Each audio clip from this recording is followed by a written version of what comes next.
Welcome to the pre-show, everyone. Just getting warmed up for tonight's broadcast, making sure all our buttons are pushed and our levels are in the right spot. That looks good. Ta-da! I think that's it. I think we're good. How is your post-Thanksgiving Black Friday?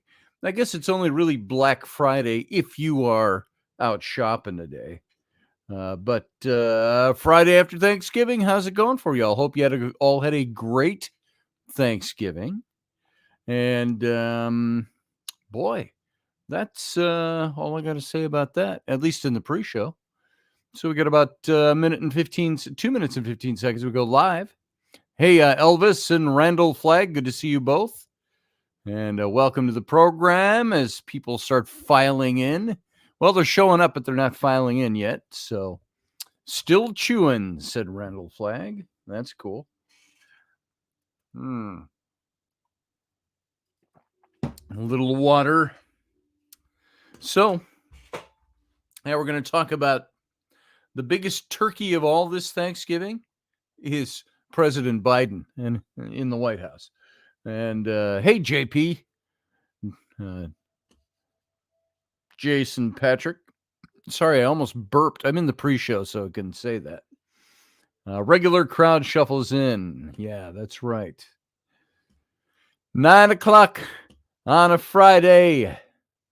Regular crowd shuffles in. So, yeah, we're just clicking off the time. 1 minute and 15 seconds, we go live. So, President Biden is gaslighting America. And we all know what gaslighting is, don't we? We'll talk about that. We'll talk about what gaslighting is so everybody has an idea of what we're talking about. And I can give this to you now. We got a few seconds. And I'll give it again when the show starts. It's an insidious form of manipulation and psychological control. Victims of gaslighting are deliberately and systematically fed false information that leads them to question what they knew to be true, often about themselves. That may end up doubting their memory and their perception and even their sanity. So what is gaslighting? We're going to talk about not the psychological aspects of gaslighting, but gaslighting from the White House, which is going on right now for us all. If you don't notice it, you're a victim of it. So everybody stand by. We're going to go dark, and I'll be right back.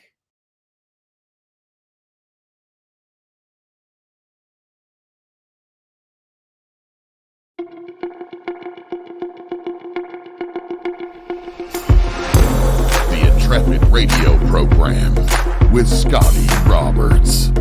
Intelligent talk.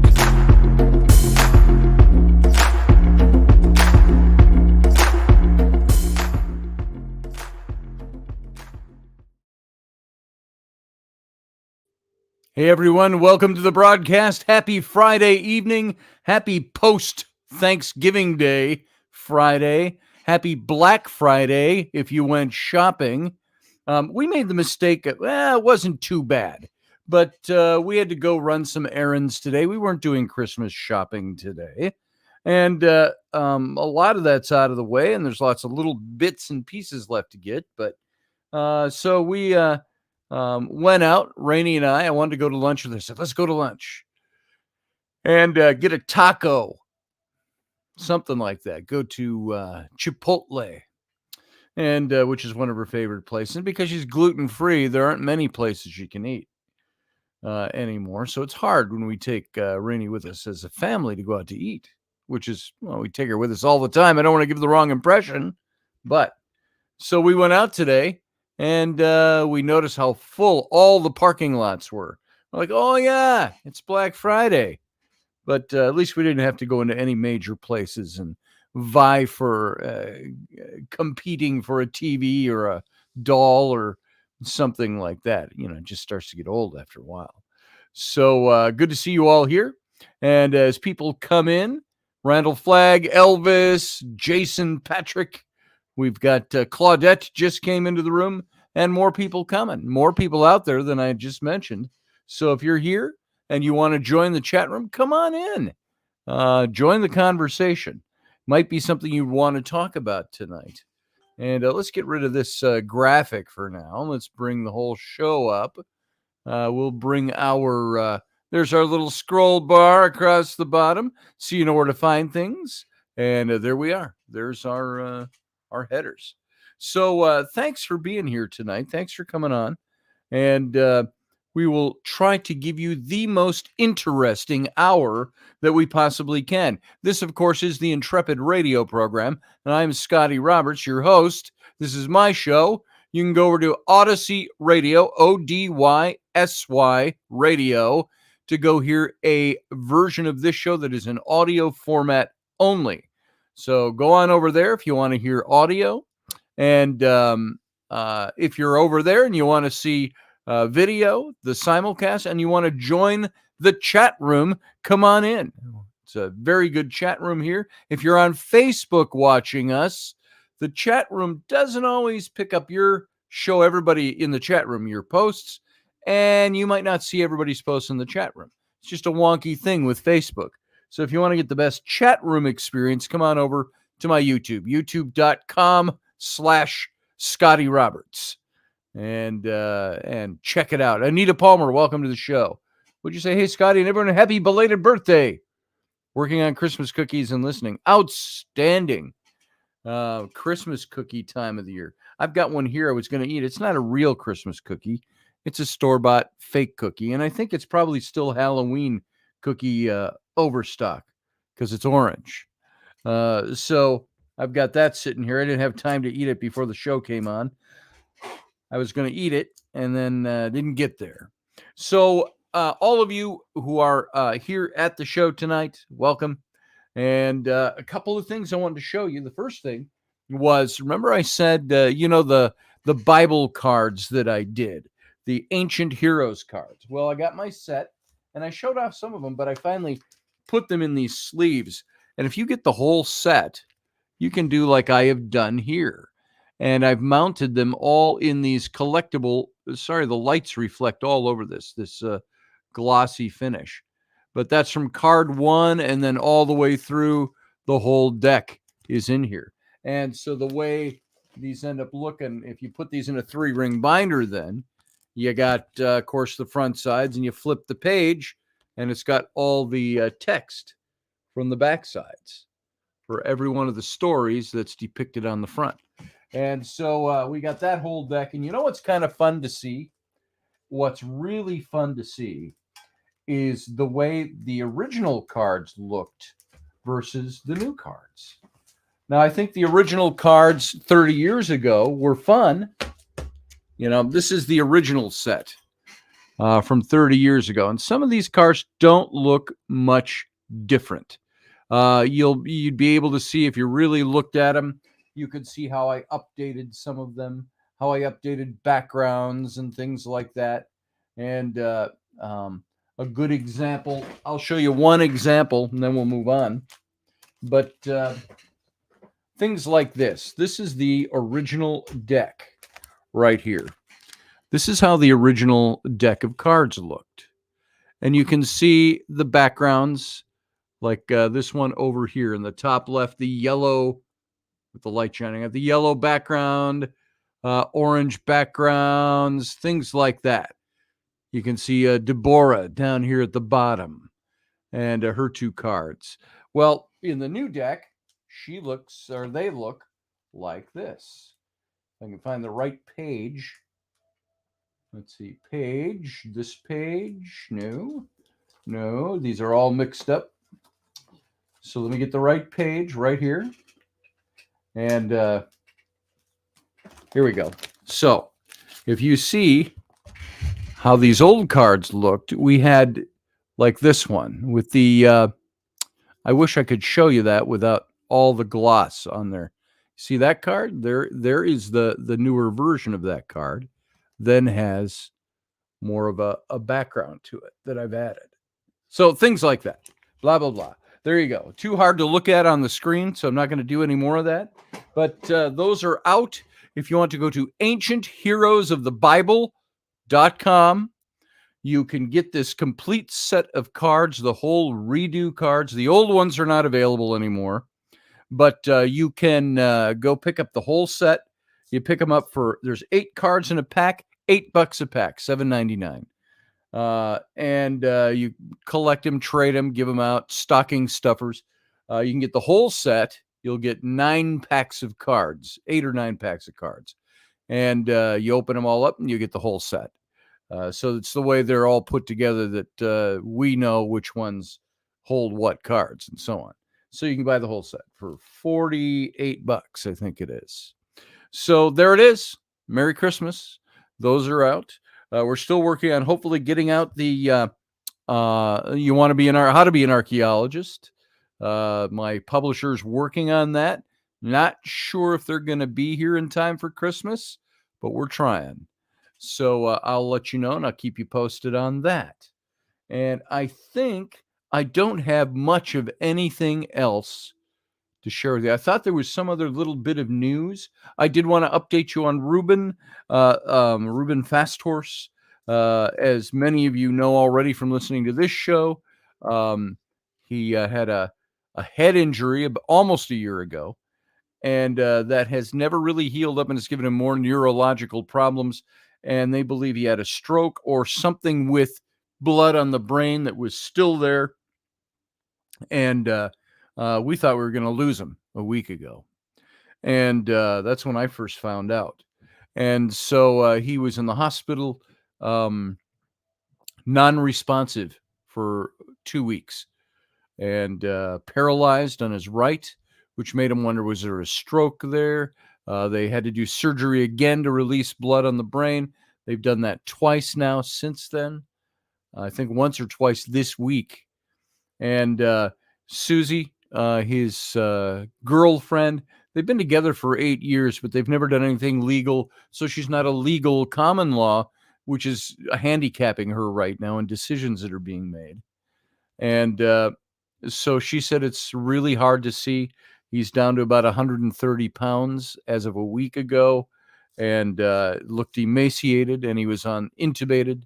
And they said he was responsive earlier this week, and that he was able to talk a little bit, but was very confused. He recognized Susie, but he couldn't remember her name. He didn't know how to say her name. Yeah, Matthew, this thing's rough. And so we don't know what's going to happen. Susie said after that day where things looked slightly better in that he was communicating a little bit, and he's gone back down a little bit. So they have to do more surgery on the brain. So we have no idea what's going to happen, and no real idea what condition he'll be in should he survive this whole thing. So keep him in your thoughts, keep him in your prayers. This is where I talked about meditation and prayer. Put out your thoughts and your energies, your intentions, and then it's okay to ask God, the God that you worship, the God that you believe in. It's okay to ask God to step in where we don't have the ability to do anything. And then we just kind of leave it there. So I will keep you as updated as I can on Ruben as we go. Now, on a completely different note, did you have a good Thanksgiving yesterday? You think of the things you're thankful for. How many people actually sit around the table or do something on Thanksgiving with relatives where you talk about, what are we thankful for today? Let's go around. I think there are probably more families than we think out there that do that sort of thing. Some people might think it feels a little corny or a little kooky, but you got to be able to accomplish things like this, of this nature, in a different way when you're with family. Like, if I wanted to say on Christmas, if I wanted to read the biblical story of the birth of Jesus, I wouldn't go, all right, all of us gather around, get your Bibles and turn to Luke chapter 1. And, I wouldn't do something like that. I would find a way to incorporate it in and make it fun and make it interesting. By the way, I want to say there was one Thanksgiving where Ruben Fast Horse was at our house. This was years ago. This is before I even knew Rainey. And Ruben was living with us at the time with his wife. And we went to my mom's for Thanksgiving, and Ruben came with, and he offered up Lakota prayer for at Thanksgiving time, for Thanksgiving and so on. And so it was very good. He did a blessing that just popped into my head. So with this whole idea of sitting around on Thanksgiving and talking, the Biden administration, here's where we're going to start delving now into our topic for tonight about a little gaslighting. Do you all know what gaslighting is? Do you know what the Biden administration, amidst all its talk, the president gave a speech, a talk somewhere over the last couple of days about unifying America. We've got to bring everybody together. We've got to be together and unified. And what he really meant was we've got to be unified behind his party, unified behind his philosophy, because immediately he's talking about the MAGA people, the MAGA idiots, and so on. That's about as divisive as it gets. And so on one side of his face, he's speaking out about unifying the country and all coming together and all acting together. And on the other side of his face, he's talking about the people that you need to mark and avoid and watch out for these crazy people. And there's even some articles out there, and I pulled up a few of them. Did you know that the Biden campaign posted this bold Thanksgiving guide for countering, quote, crazy MAGA nonsense at the dinner table on Thanksgiving? And the handy guide was released by the Biden campaign, on Thanksgiving morning, yesterday morning. And it offers Biden supporters some talking points to keep in mind before joining pro-Trump family members for dinner. So what's interesting about this is, on one hand, you've got Biden calling for unity, and on the other hand, his campaign telling you the crazy MAGA family members that might be at your table, the crazy MAGA nonsense, and how to counter the talk to that. Is that unifying? I'm interested about that. He's an excellent linguist, and he's very knowledgeable. You're not talking about Joe Biden, are you, Matthew Sainsbury? Because he's not an excellent linguist. Guy can barely get some words out. You must be talking about something completely different. So not Biden. Have you listened to Biden speak? And I'm going to put a condition, a caveat out there for you all. And you've heard me say this. I've said this for years about Biden in the last election, is that Joe Biden, I am not one of those who will try to dissemble him because he's old, or because he can't, he doesn't have all his rationality. He doesn't have all his cognitive functions going for him. I'm not one who says Joe Biden's too old. I don't think he's too old. I know a lot of people who are in their early 80s who are cognitively on fire. Joe Biden is not one of them. My issue with Joe Biden is that his cognitive abilities are declining. They've been declining since he was campaigning to run for the last election. So 4 years ago and 5 years ago.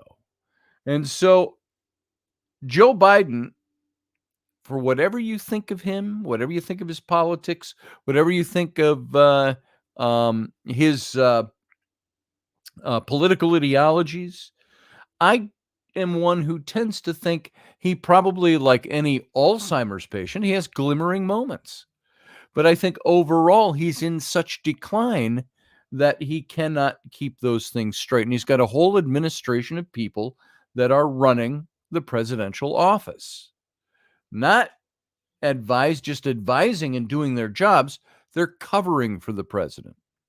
And I think at the same time, you see an awful lot of gaslighting about Joe Biden, gaslighting the American public about his health, about his mental awareness, his mental acuity, gaslighting about his policies, and so on. Frankly, I'm going to make this statement, and you can disagree with me if you'd like. That's the beauty of a show like this.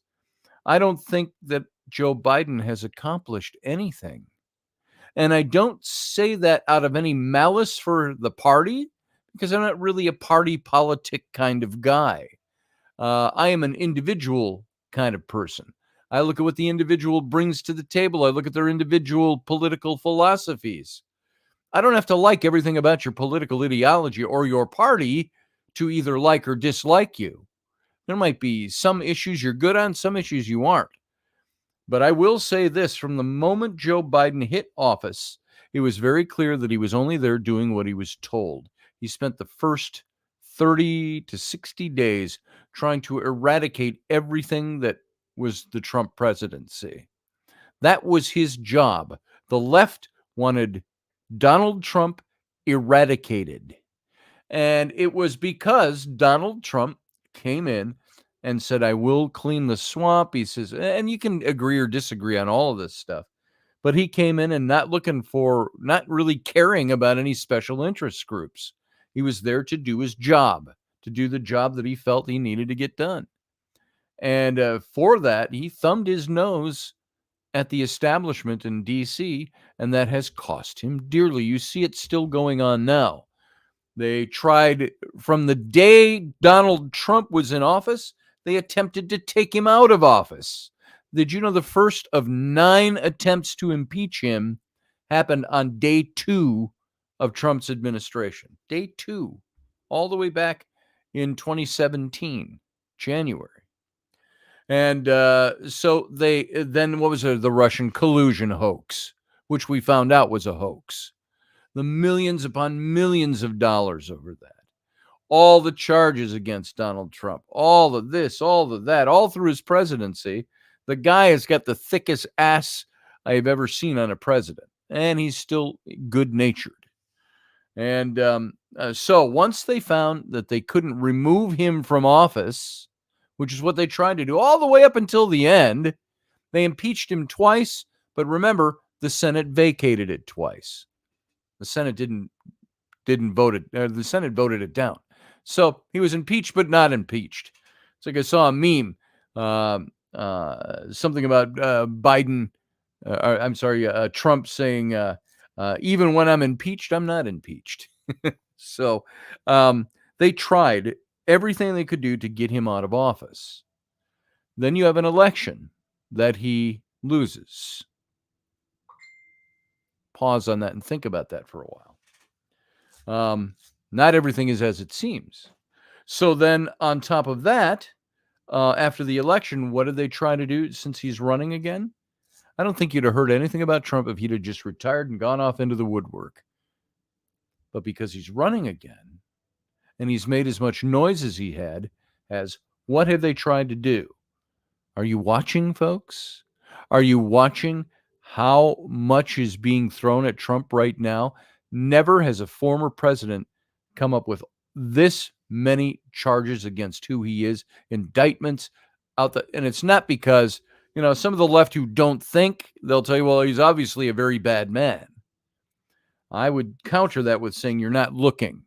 Obviously, it's not about being bad. It's about trying to do everything they can to prevent him from running for president, to prevent him from getting into office. This is, and I'm sorry, this is election interference on the grandest of scales, if you have not noticed. And so what does the Biden administration have to do? It's got to gaslight the American public, because the Biden administration has accomplished nothing. Nothing. Zero. What is gaslighting? Gaslighting is an insidious form of manipulation and psychological control.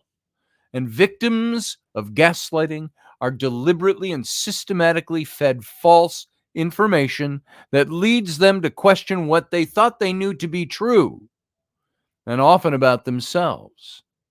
And they might end up doubting their own memory and their own perception and even their sanity.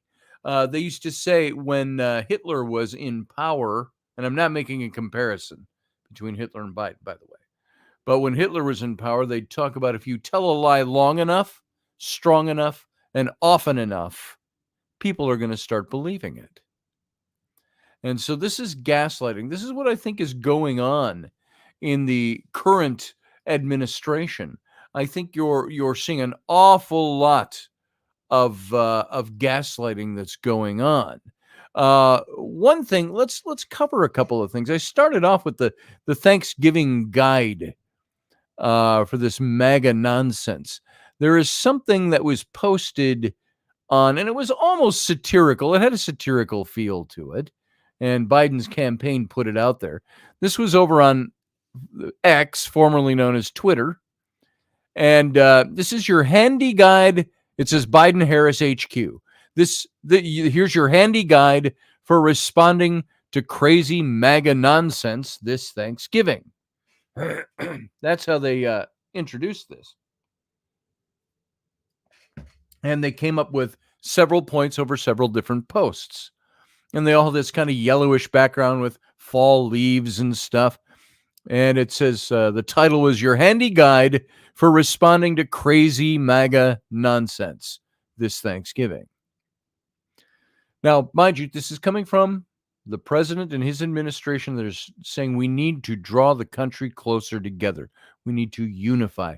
We need to overlook our differences, become unified. And the very next day, yesterday morning, they put this out. Your handy guide for responding to crazy MAGA nonsense this Thanksgiving. They talk about the economy was better during Trump.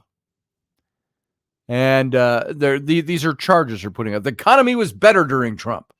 They're saying wrong.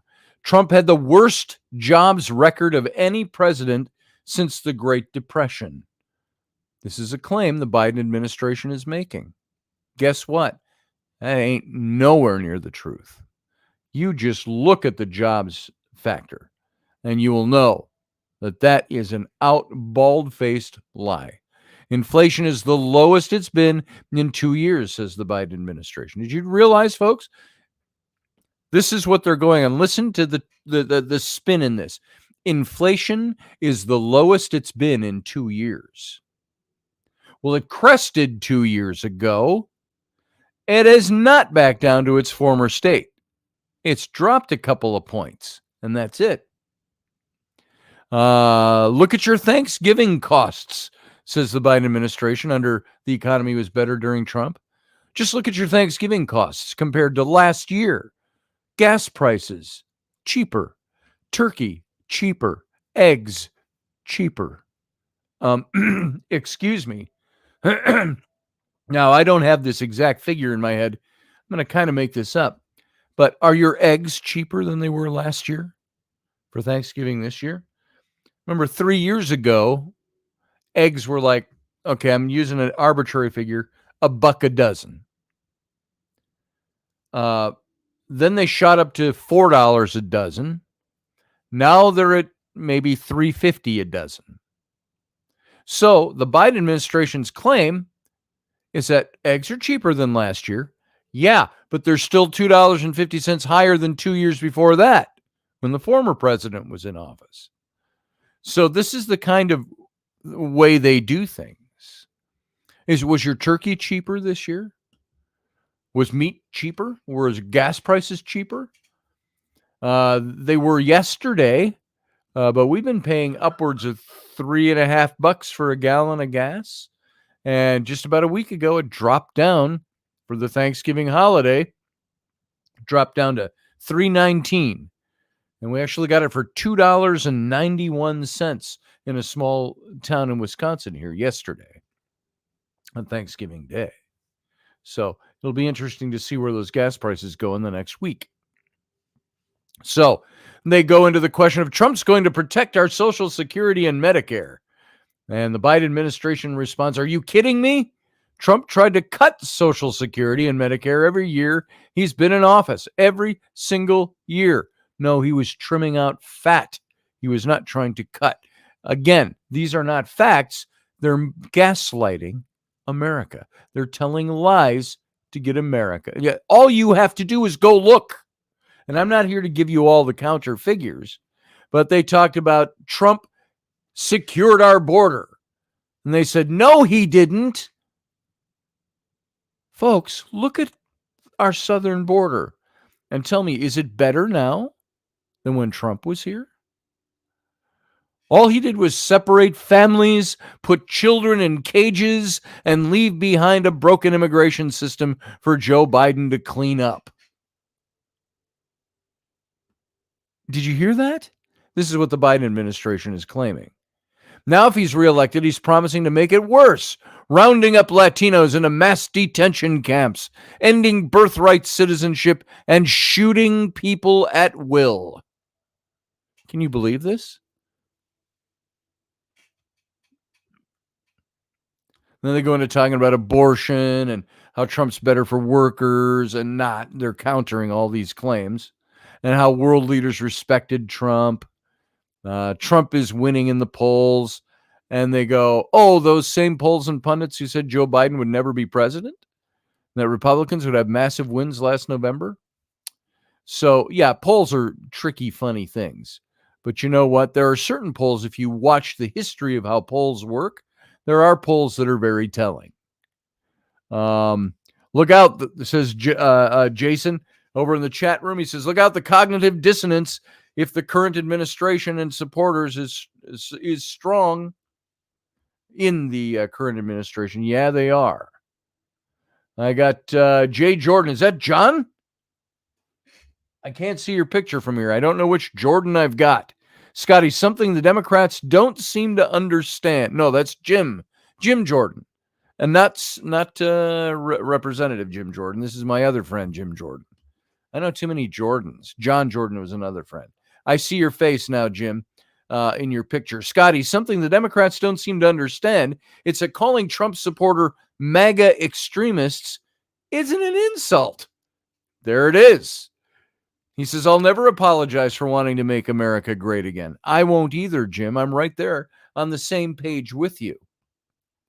And yeah, thanks, Jim. Yeah, I see. I had to call up your post to look at your little tiny icon, which is about 1/8 of an inch tall over here on my screen with a microphone in front of it. So I couldn't tell if that was you, which Jim it was. So, yeah, you are absolutely right. And I've got a bunch of stuff up here that, let's see. The thing that I wanted to hit is Bidenomics. Let's see. That's the thing on X. The guide to handling the family's MAGA nonsense. And the campaign released a guide on how to respond. Okay, blah, blah, blah. Got all that. So I want to go into this a little bit.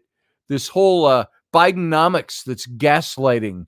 The Bidenomics gaslighting. It's revealing the campaign's impotence. This is Joe Biden's impotence impotence, meaning flaccid, his flaccid run for presidency. And the 2024 Biden presidential campaign, which has thus far been essentially non-existent, is now out with this crisp 30-second TV ad titled "Got to Work." And the ad, which targets local Michigan broadcasts and other national battleground states during this week's NFL season opener. Oh, this was, by the way, this comes from an article that was back a couple months ago. And it's just talking about the gaslighting. So we're out of the NFL opening season openers. So it was just a few weeks ago. But it touts that Joe Biden's first term track record on such economic issues as fixing supply chains and making us more energy independent. It's claiming that Joe Biden is doing these things. We were energy independent under Donald Trump. We don't have that right now. Supply chains?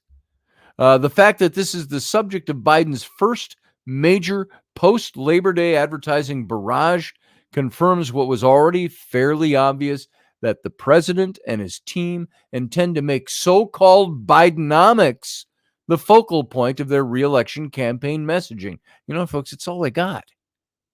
They're trying to hinge everything on this. There's just one glaring problem with this. It's all a lie.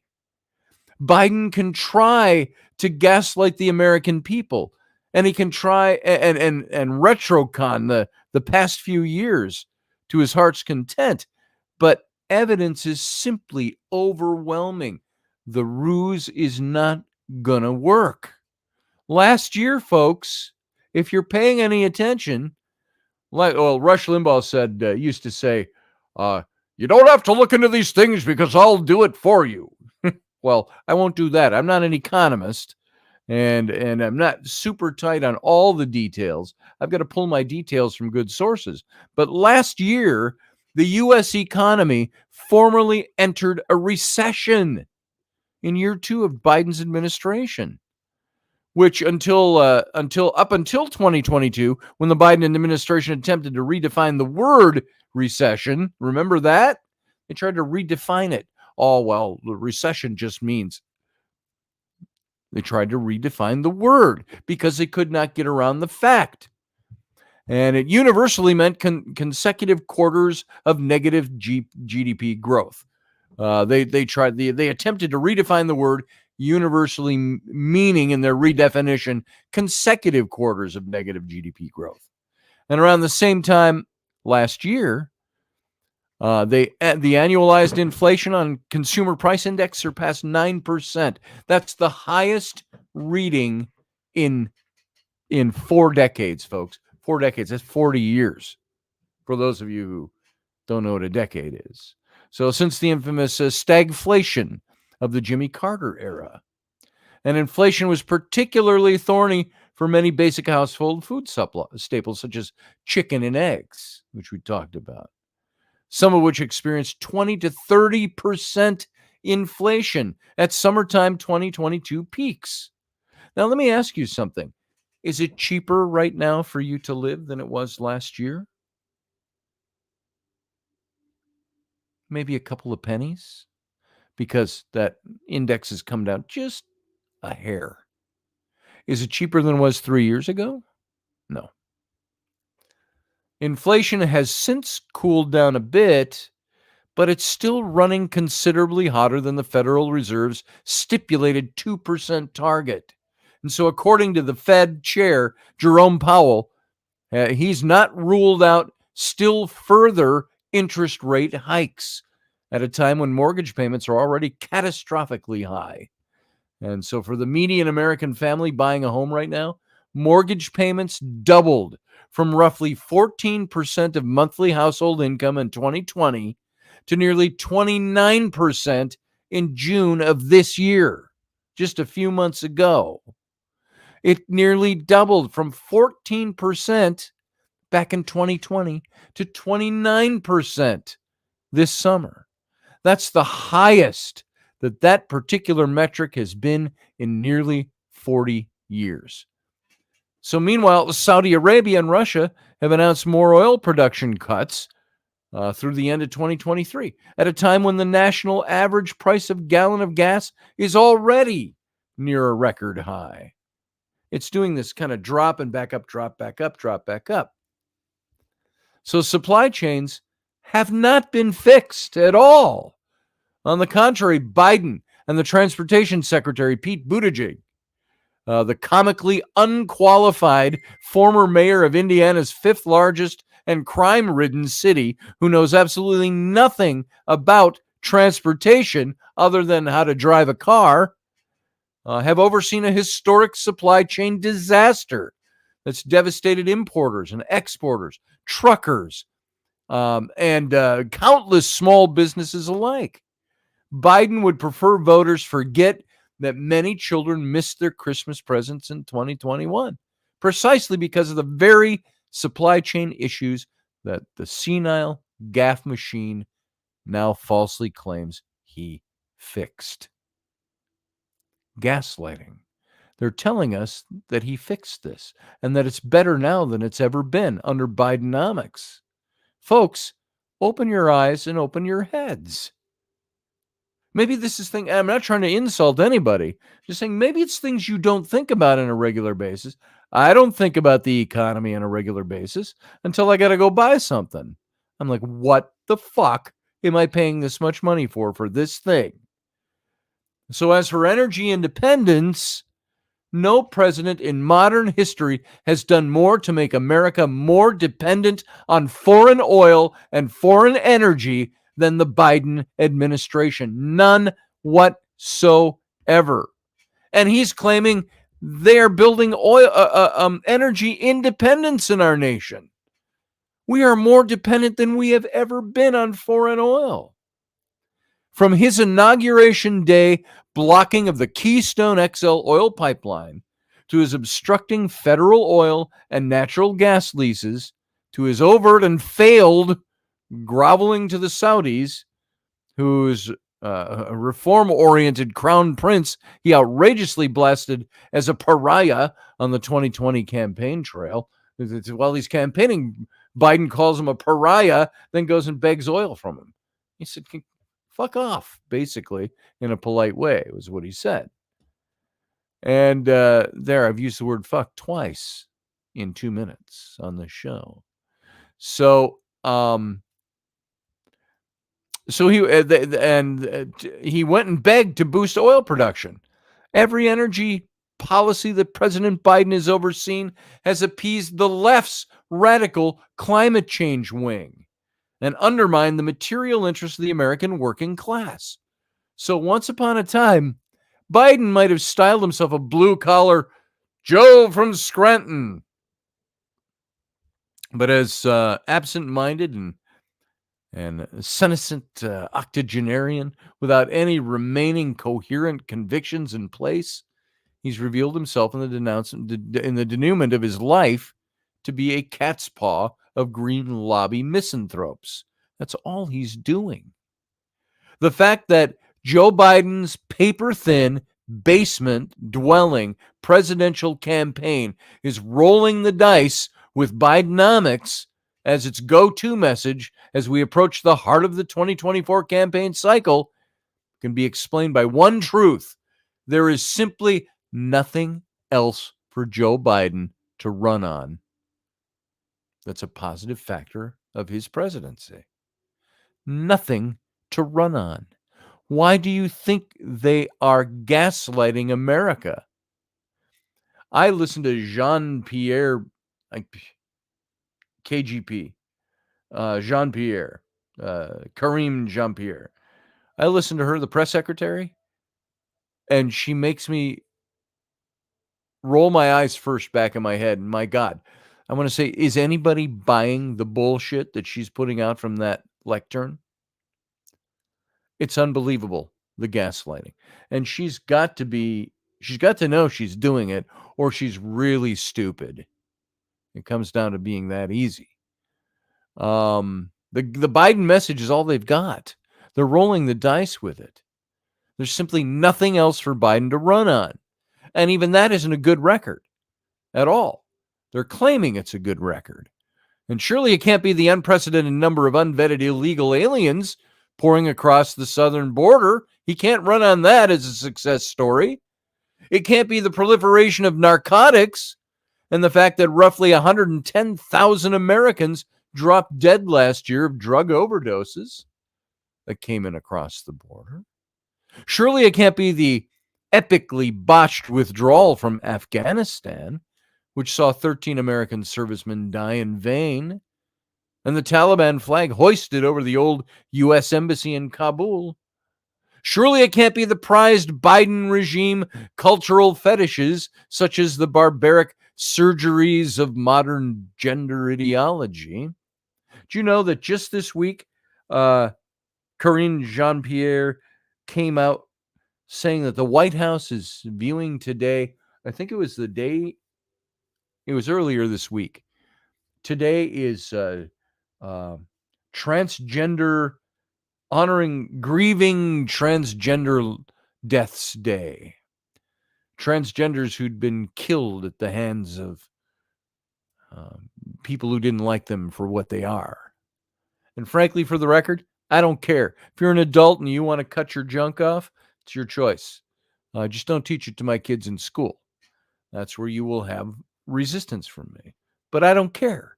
I got friends who are transgender. I got friends who are gay. I don't care. You're an adult. You make your own decision.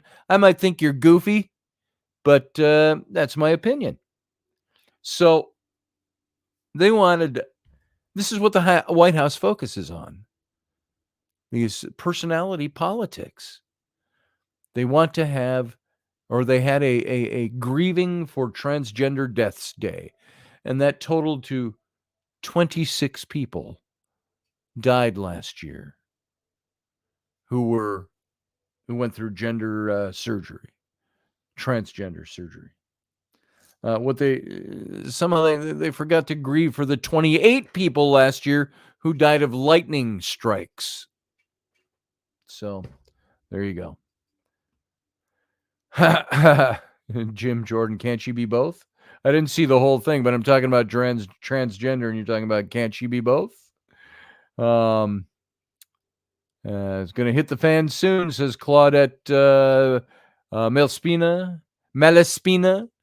The shiz is going to hit the fan soon. It is. Jim Jordan says Bidenomics is working. He says there's gaslighting, then there's just plain bullshit. Very true, Jim. I got to put that up so it stays on the broadcast here for posterity. Bidenomics is working. There's gaslighting. Then there's just plain bullshit. That's so true. That's about as bullshitty as the bullshit can get. Let's see. Her pronouns are he and ha. I got to ask that what my pronouns are. What was it on LinkedIn? I got to ask my pronouns. And I put in dude, bro, and Batman, and captain. Those are my pronouns. So there you go. Let's see. I want to finish off this little piece right here that Biden and his cackler henchwoman, and I hate the name calling, but it's so appropriate right now. The cackler in vice chief, Harris, they're going to ask you to believe your own lying eyes, to believe that the turd sandwich that they're offering us all up is actually this tasty filet mignon. They're calling it tasty filet mignon when you look at the label and you find out it's crushed cricket meat. You just have to squint hard enough to read it. And they're running on Bidenomics. And they're going to ask you not to believe your eyes when you look around your country today. And with any luck, that profound cynicism will soon come crashing into reality, because you know what? This has become ridiculously dangerous for our country. And, we all know that politicians will say and do things that we know aren't true. You don't trust politicians for the most part because they say what they need to say to get votes. Well, look at the Biden administration and look at your country and balance those things out and ask yourself, are they telling me that what I'm seeing isn't true? You can go, hey, everything I buy costs more. Let's use a simple issue like that. Everything I buy costs more money right now than it has in 3 years. The Biden administration will turn around and tell you prices have gone down on everything. But that's where they leave the argument. Maybe prices have gone down. Like I said at the beginning, maybe eggs were $1 3 years ago. They went up to $4, and now they're down to $3.50. Well, eggs have gone down. The Bidenomics is working. No, it's just not expanding as fast as it used to. Randall Flagg says, wow, so many comments here are not visible with all messages on. I don't know what's missing. I don't know what I might be missing. There might be some things. If you're in Facebook and you're typing a message to the chat room, or a comment in Facebook, it's not going to show up in the chat room very well. I see it because I can see all the things in here that I'm connected to. But I do see a lot of people in YouTube putting up posts. Jason said a while back, sounds more like a method to start bigger arguments and more divisiveness at the dinner table. That's exactly what it is. You know, the Biden administration, did you see what they tried to do a few months back? By announcing that there's a new strain of the COVID bug. There's a new strain, folks. And I think what they were hoping was that they could foist that on the American people, and the campaign could be deftly handled once again from a basement. I don't think it's going to work that time. I don't think it's going to work this time, I mean. Top messages doesn't display anything I haven't even seen Professor Bauer in here, Randall Flagg. That's interesting. I've seen nothing come across. Now I haven't. Oh, there he is. He says it's not Biden. It's the clown car characters pulling the strings and changing his diapers. You're absolutely spot on. Folks, and let me qualify from my side what I mean by talking about Biden. What Professor Bauer just alluded to is that I'm not saying Biden has the mental cognitive capacity to make any of these decisions on his own. Bidenomics is not Bidenomics. What did I hear Biden say just today with the release of some of the prisoners from Hamas in Israel, the temporary ceasefire? I want to talk about this for just a minute. Because it's the stupidest deal I've ever seen. I don't even know why Israel agreed to it, other than, is it world pressure? I don't know what it is. Or they feel they've done plenty to hold things at bay while this release is taking place. But what happened? They've got 240 prisoners. Hamas does.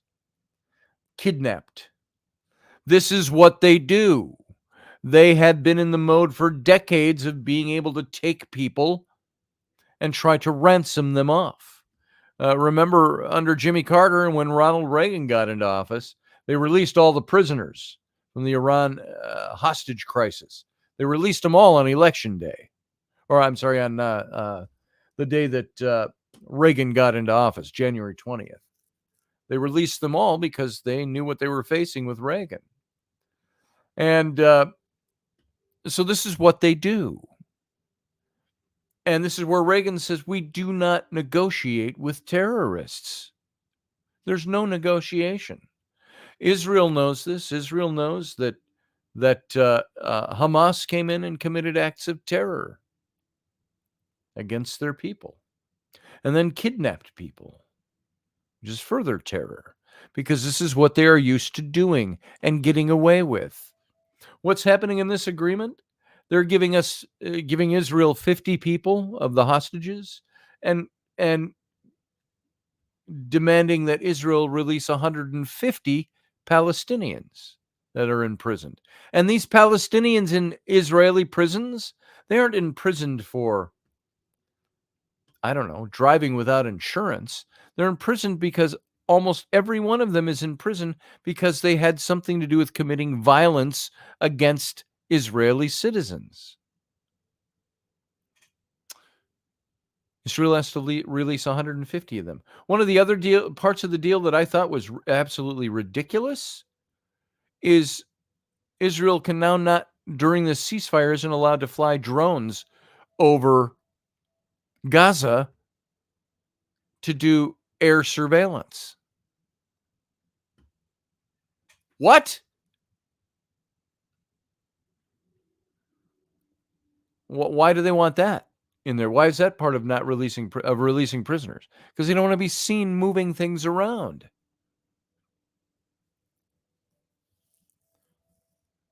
But I heard Joe Biden say today, he said something about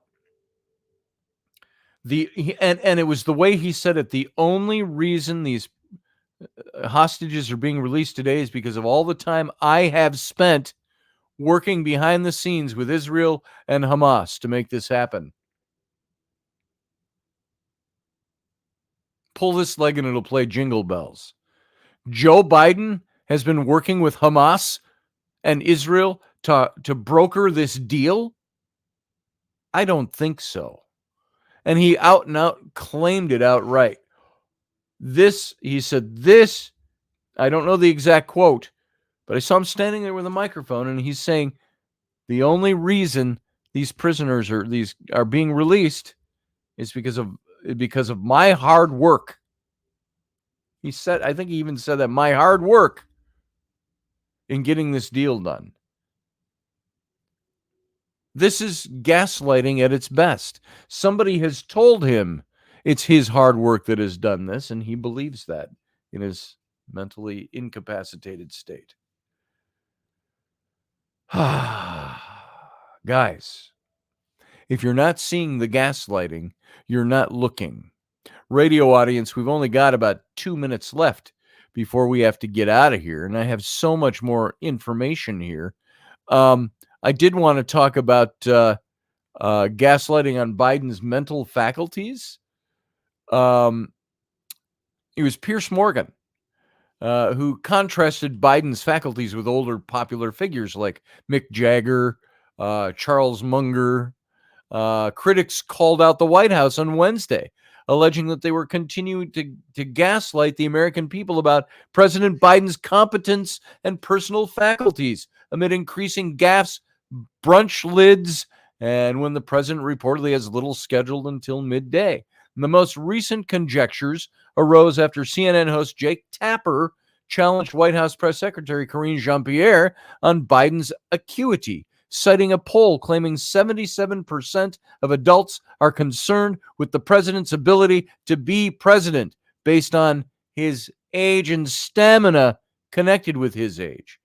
And Jean-Pierre bristled at the topic as Tapper quipped Biden had been in politics since the 49-year-old spokeswoman was even born.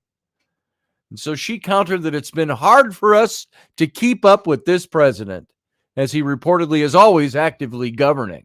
He is so actively governing and taking care of this country for you, Jean-Pierre and the rest of the administration just can't keep up with old Joe.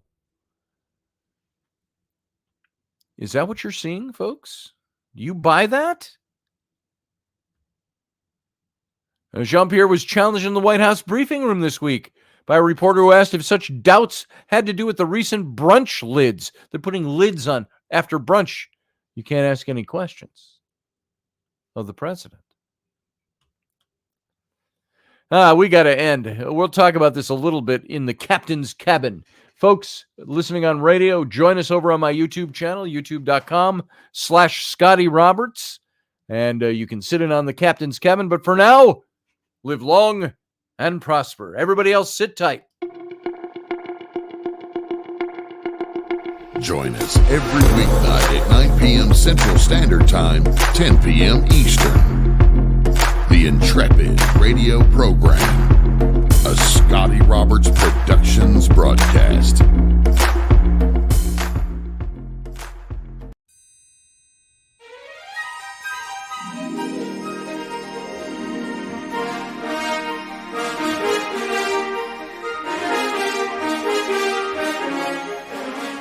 Hey folks, this is Scotty Roberts, and this is the Intrepid radio broadcast.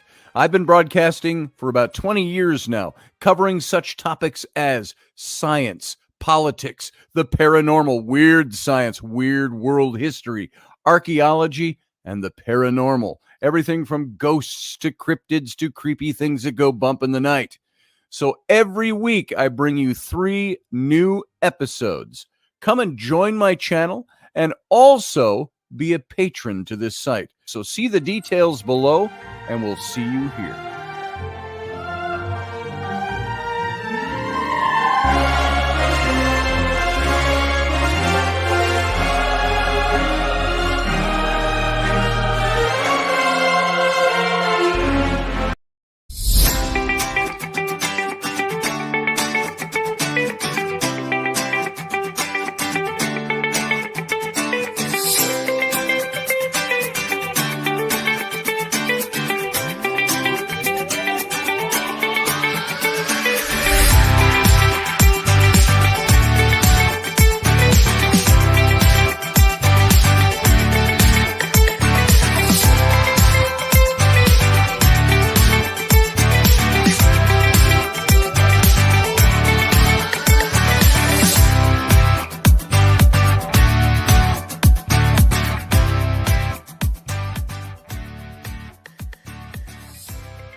Far in the vast, you lubbers.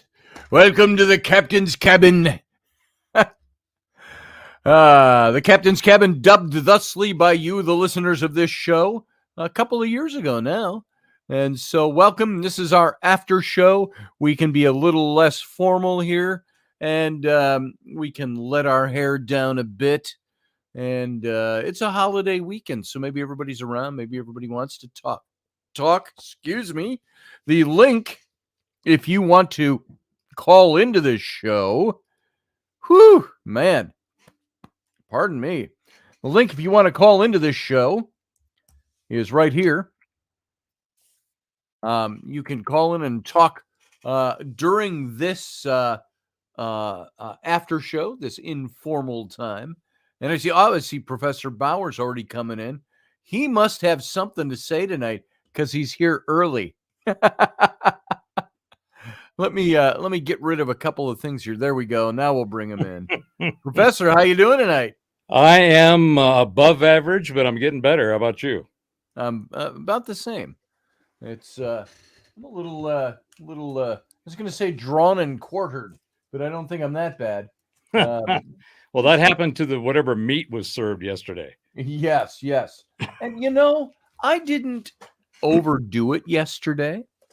And I'm diabetic, and I'm on this new med they gave me. It's this big old shot. It's about like this size, and you just poke, and it takes about that long, and it lasts a week. You got to take one a week, and it's supposed to really mess with my appetite. So your appetite's gonna go way down, and this and that, and the other thing, and blah blah blah. And I guess I've noticed that. I go to a Thanksgiving dinner. And I'm like, I go hungry, and I come out stuffed. Jason. But I had like one meager plateful of little turkey. There was no stuffing and potatoes. Well, let me back up real quick so I can There we understand something. You said the shot was about this big. It was a big round thing, and you just stick it's a big old thing. So what is that? Some kind of like intestinal gel or something that they just fill you with, and therefore you can't eat? It's only got about that much liquid in it. It's just like you take this thing. It's actually probably about 8 inches long and a diameter about like that. Yeah. Let the joking begin. That's what he said. Yeah, that's what he said. My shot was this long. And so, but you take that thing and you just put it on the belly, the skin on the belly, boom, and you hit the button. It's automatic, and it pops back, and it injects just a little bit in you, but it's supposed to last a whole week. And it messes with my appetite. So I can't. Well, I got to tell you, if I had to stick something on the outside of my stomach going inside my stomach once a week, I'd lose my appetite too. Yeah, and it's like, I don't think the needles. I don't think it's like you could probably give a shot. It could probably be a little thing like that. We go but it's housed in this big thing, like a tube. Maybe the rest of it's air. They're just filling you up, and you feel bloated all week, and you don't feel like eating. And I don't know what it is. That's very interesting. I didn't do it. I didn't do the big deal yesterday either. I just had a little bit of ham and some potatoes and some football, and that was it. It was nice, and it was probably one of the fewer filled feeling Thanksgivings I think I've ever had. Yeah, I was kind of the same yesterday. I did not go overboard in my partaking. Not that what we had over at my friend's house wasn't good. It was great, but let's see. Yeah, I was just like, a little bit of turkey, a little bit of mashed potatoes. We're good. Like, didn't need a whole lot. I don't know. No, I did have at least 2 servings of ham. I dropped turkey about 30 years ago. And there we go. In fact, I'm famous among my family for my ham. They all just grab it and start gnawing on it, and it's kind of truth in broadcasting. This is the thing, and you have to click it to turn it on, and then you pull this big top part off, and there's a little needle in there, and you just take the whole thing and you just go stick it against your stomach. You go click, and you see that needle go beep, and it pops back up, and you're done. And then you throw this out. Needles not an ejector. Posing for a little tiny shot like that. Yeah, Needles and I have a very adversarial relationship. So I never could do any needles at all. When they took blood when I got married back in the mid '80s, which they used to do. And, you remember that?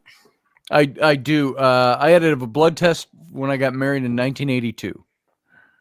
Yeah, mine was 85, I think. Jim Jordan says hot air, by the way. Yeah. And when they took the blood, only once a week, Claudette. When they took the blood, I warned him. I said, this Needles and I are just not. It's not going to work. So the chances of me passing out while you're doing it are very high. So just be warned. And of course I did. And I woke up a few seconds later, a minute or so, and was it over yet? It's like, yeah, you're done. Okay, I'm ready now. Inject me. Yeah, you can go. We want you to go. Well, here, I just for Claudette's sake, I only take these once a week. This is a one time a week. Then I got this one. I got to take like 3 or 4 times a day before I eat.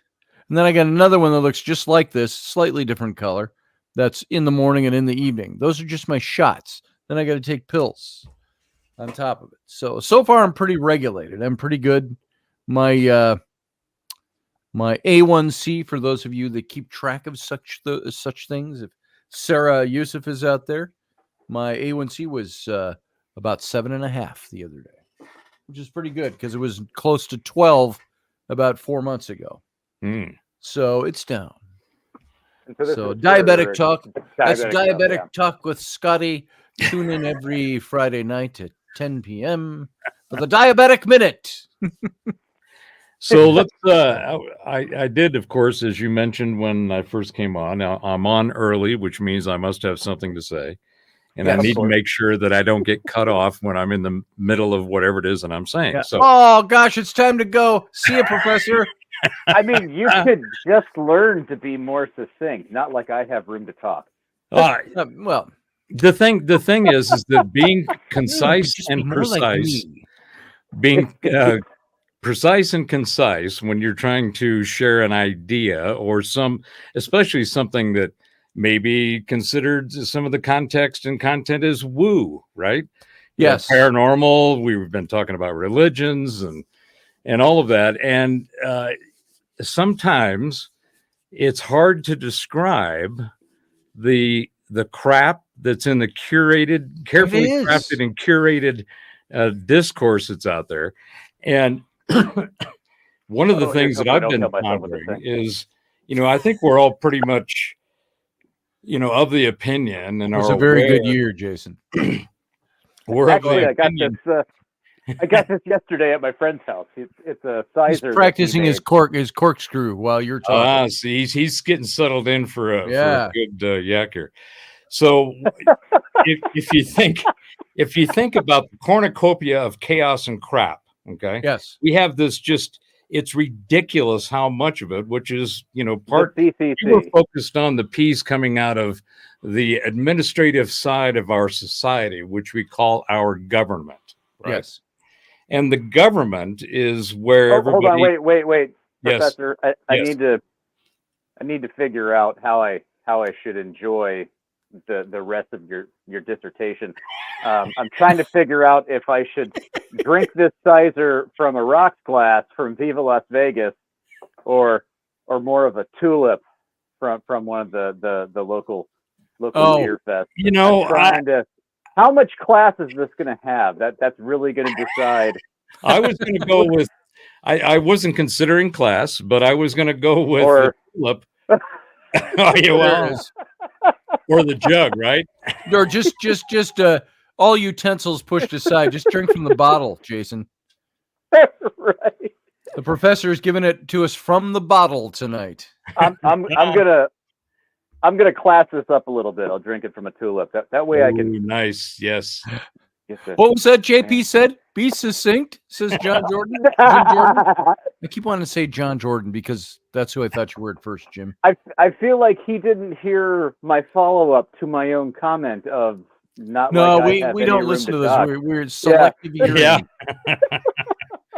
Well, I mean, the only reason that people join, well, not the only reason, but one of the reasons is to flap your yap, get your stuff out there. And if people are going to invite you to where all you got to do is put on a shirt, run a comb through your hair, and you got underwear on, the next thing you know, you're having a conversation with people about some stuff that might be interesting and fun.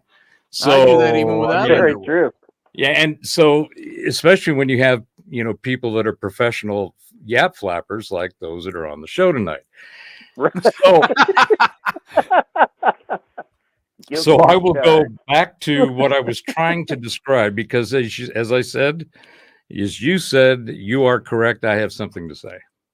Yeah. So we all agreed that. Wait. Yeah. The last 10 minutes of dissertation were all about confirming that what I said was true. Yes. Yes. Got it. Keep talking. I'm going to go get a bottle over here. Was that concise and precise enough? Yeah, I think Scotty got it. See, the point is succinct. The more that you put into the context, into content in a context, and you have to explain the context, because one of the things that's missing that has become extremely weaponized and highly effective and used is the narrow band of information that's been called something new. Right. Being woke was something that happened after I woke up. It wasn't a state. It was just, I went from asleep. Now I'm awake. So I am woke. Instant. But they've changed it and weaponized it in a very specific and very creative way to where, and this is just an example, there's dozens of key ideas and words that have been weaponized, and they've been focused on a very concise and precise new definition.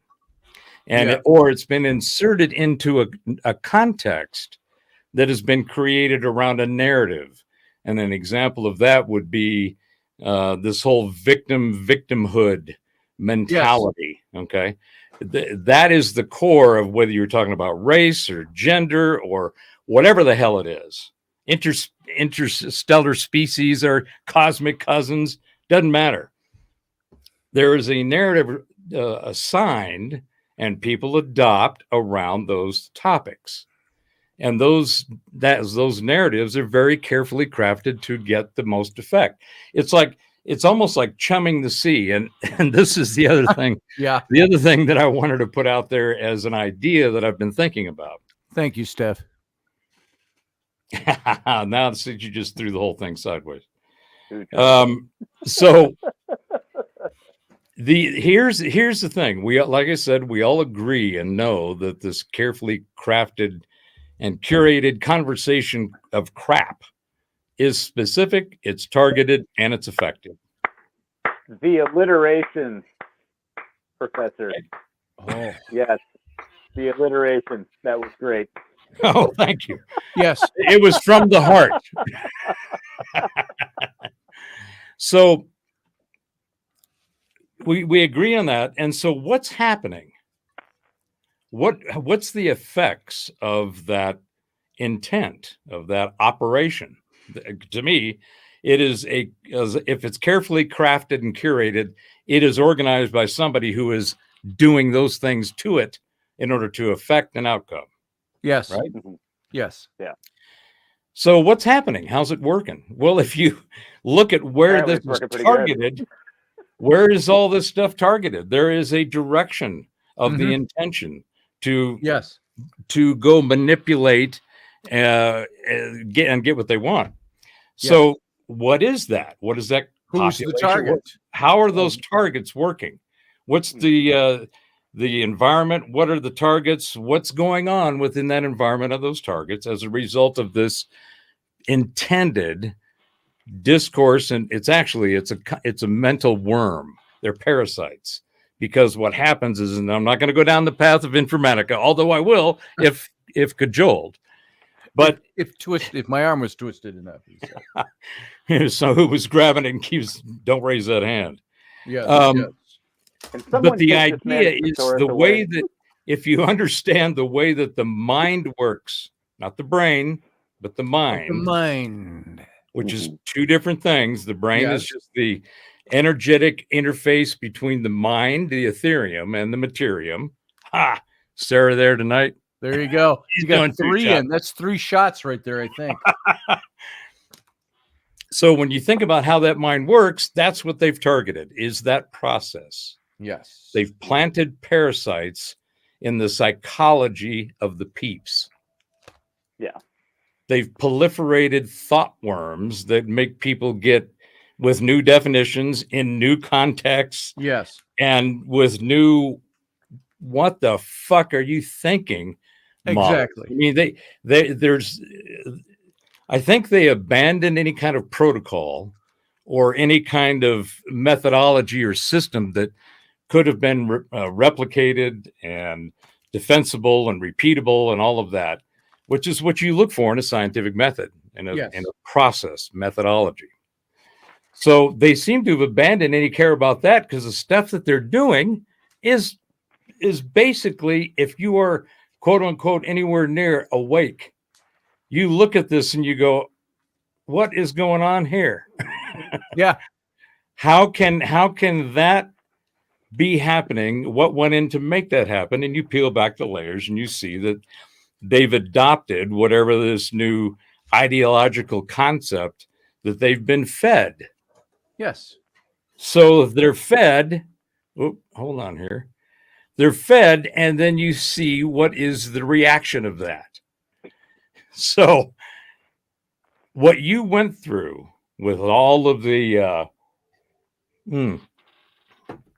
Bidenomics, all the metrics, right? All the bullshit. all the bullshit. Well, what was that? That was a bunch of carefully crafted crap. Yep. That has been designed for the headlines, which are the information which then gets to the peeps, and then they get flooded with a tsunami of this crap, and it becomes extremely difficult in order to manage it. Yes. Right? Yeah. Their managing of this is what they have to rely on, as you are intimating. They have to rely on their targeted audience to proliferate it.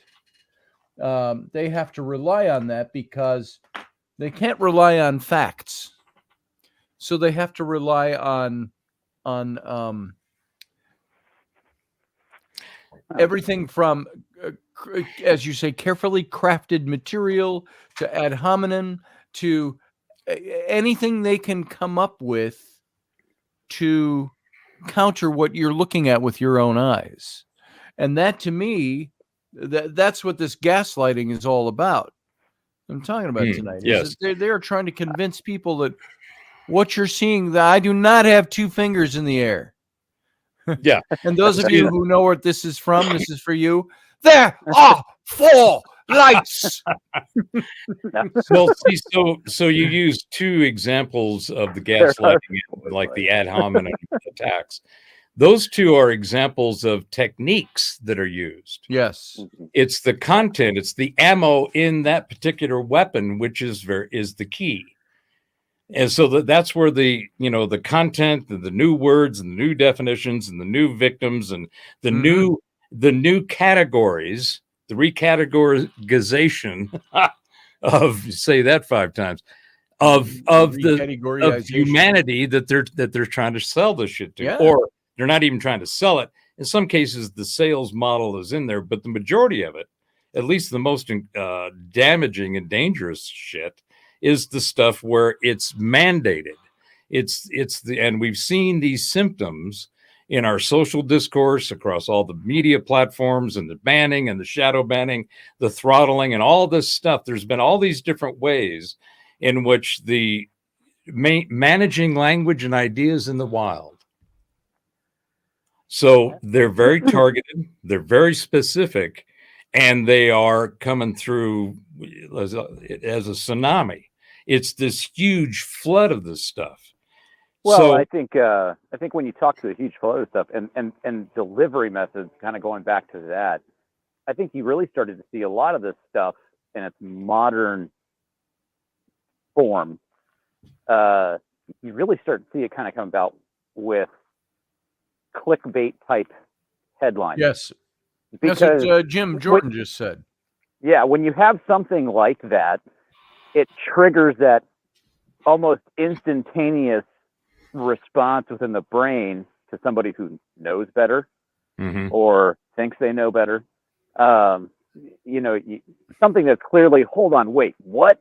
And you've got to click on it. It's that impulsivity. It taps into that, and especially nowadays where you see a higher proclivity of attention deficit hyperactive disorder stuff, whether it's the whatever in the carpet or the food dyes, whatever you want to blame it on, right? That has become more prevalent, and you have that lack of impulsivity or a control. And when you see something, wait, oh my God, what is this? You got to click on it. You got to click on it. And anybody who takes the time to get past the instantaneous response clickbait title to the meat of the article understands that, hold on, wait a minute. This article didn't say anything close to this, but Right. How many people are actually going to take the time? So it's like they've tapped into the impulsivity function there, feature, whatever you want to call it, and the also the unwillingness, the impatience in people to get the Paul Harvey rest of the story. And you know what I think you'll see, there's a great stark contrast that you've just really hit on. We all know is there, but you made me think of this, is that the Biden and the Biden administration, so his writers, his handlers, have to very carefully, as Professor Bauer said, craft the words so that they're crafted enough, not to be, I just pulled a Kamala Harris there. They craft the words it was so so that they good. are crafted enough so it's a craft you're listening to. They've crafted those words so that people can consume them in what Jim Jordan said over here in the chat room into these bite-sized chunks. But you look at somebody, the contrast would be Donald Trump.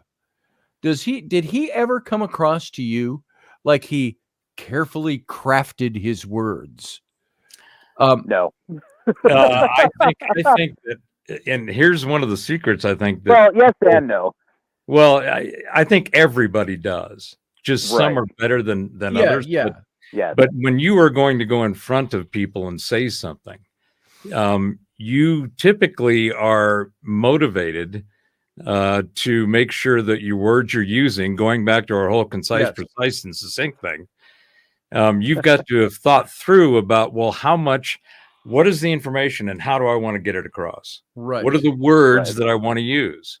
Which is what we were talking about on this carefully crafted and see you, Randall Flagg. narrative. Thanks for being here over in the chat room. Well, yeah, no, and that's absolutely right. You talk about that, and immediately what springs to my mind is when I was fighting my city government here over bringing in Fufeng, the Chinese company. Okay, so not to sound like a jerk, but my words are slightly failing me this evening.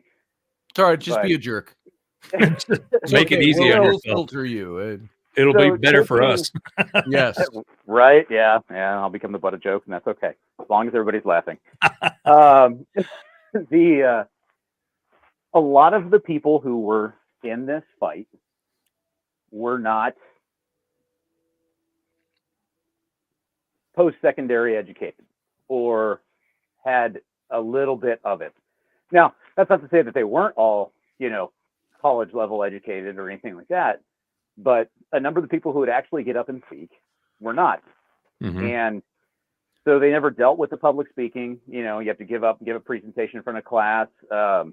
With me, between doing presentations in class and things like that, and then instructing in the Army for a number of years, where I was every day for hours on end in front of a group of people talking about things. If something you don't do, it's not a skill that's developed enough for you to be able to use to write and craft things to try to get people to listen and pay attention.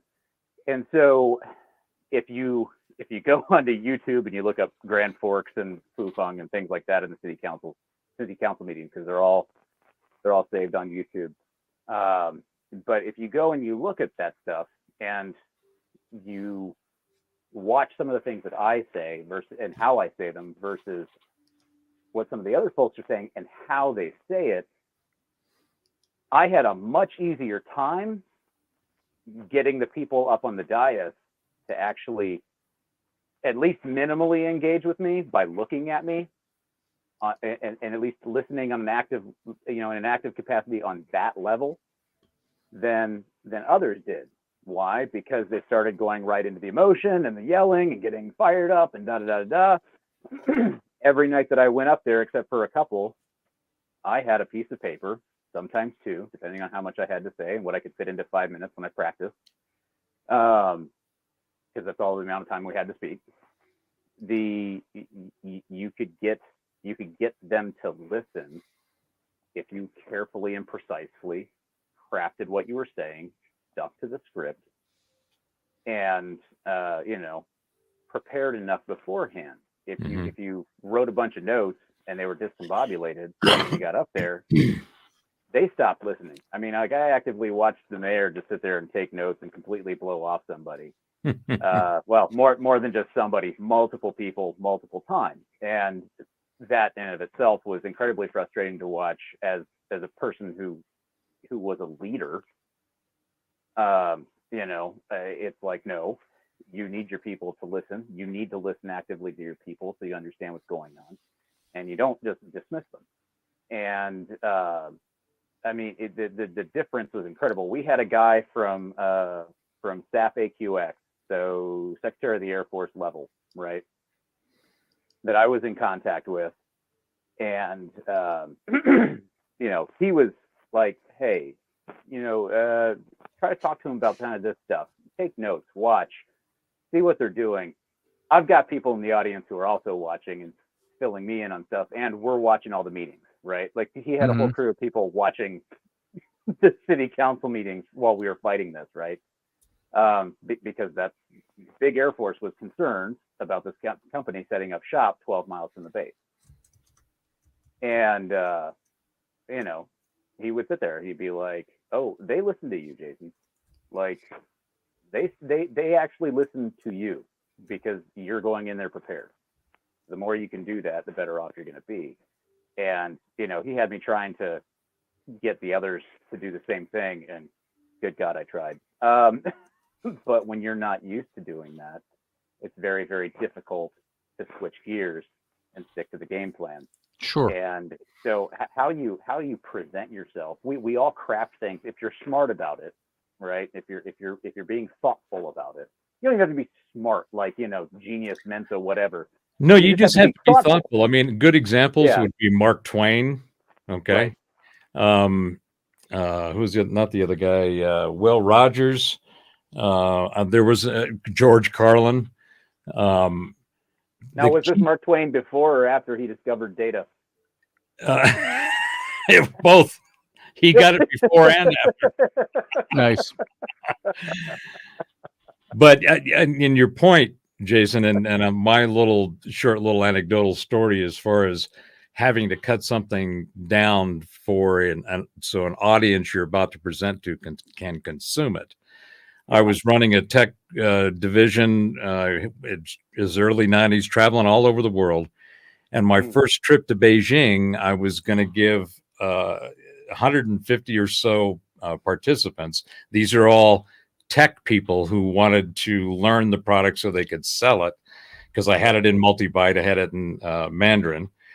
And it was communication software between business systems called EDI. It's still being used out there today. But I had to go over there and explain to them this new version and how this thing worked. And this is all bits and bytes and communication feeds. And I mean, all of the really detailed stuff that you have to focus on just to make it work, let alone get the data in it.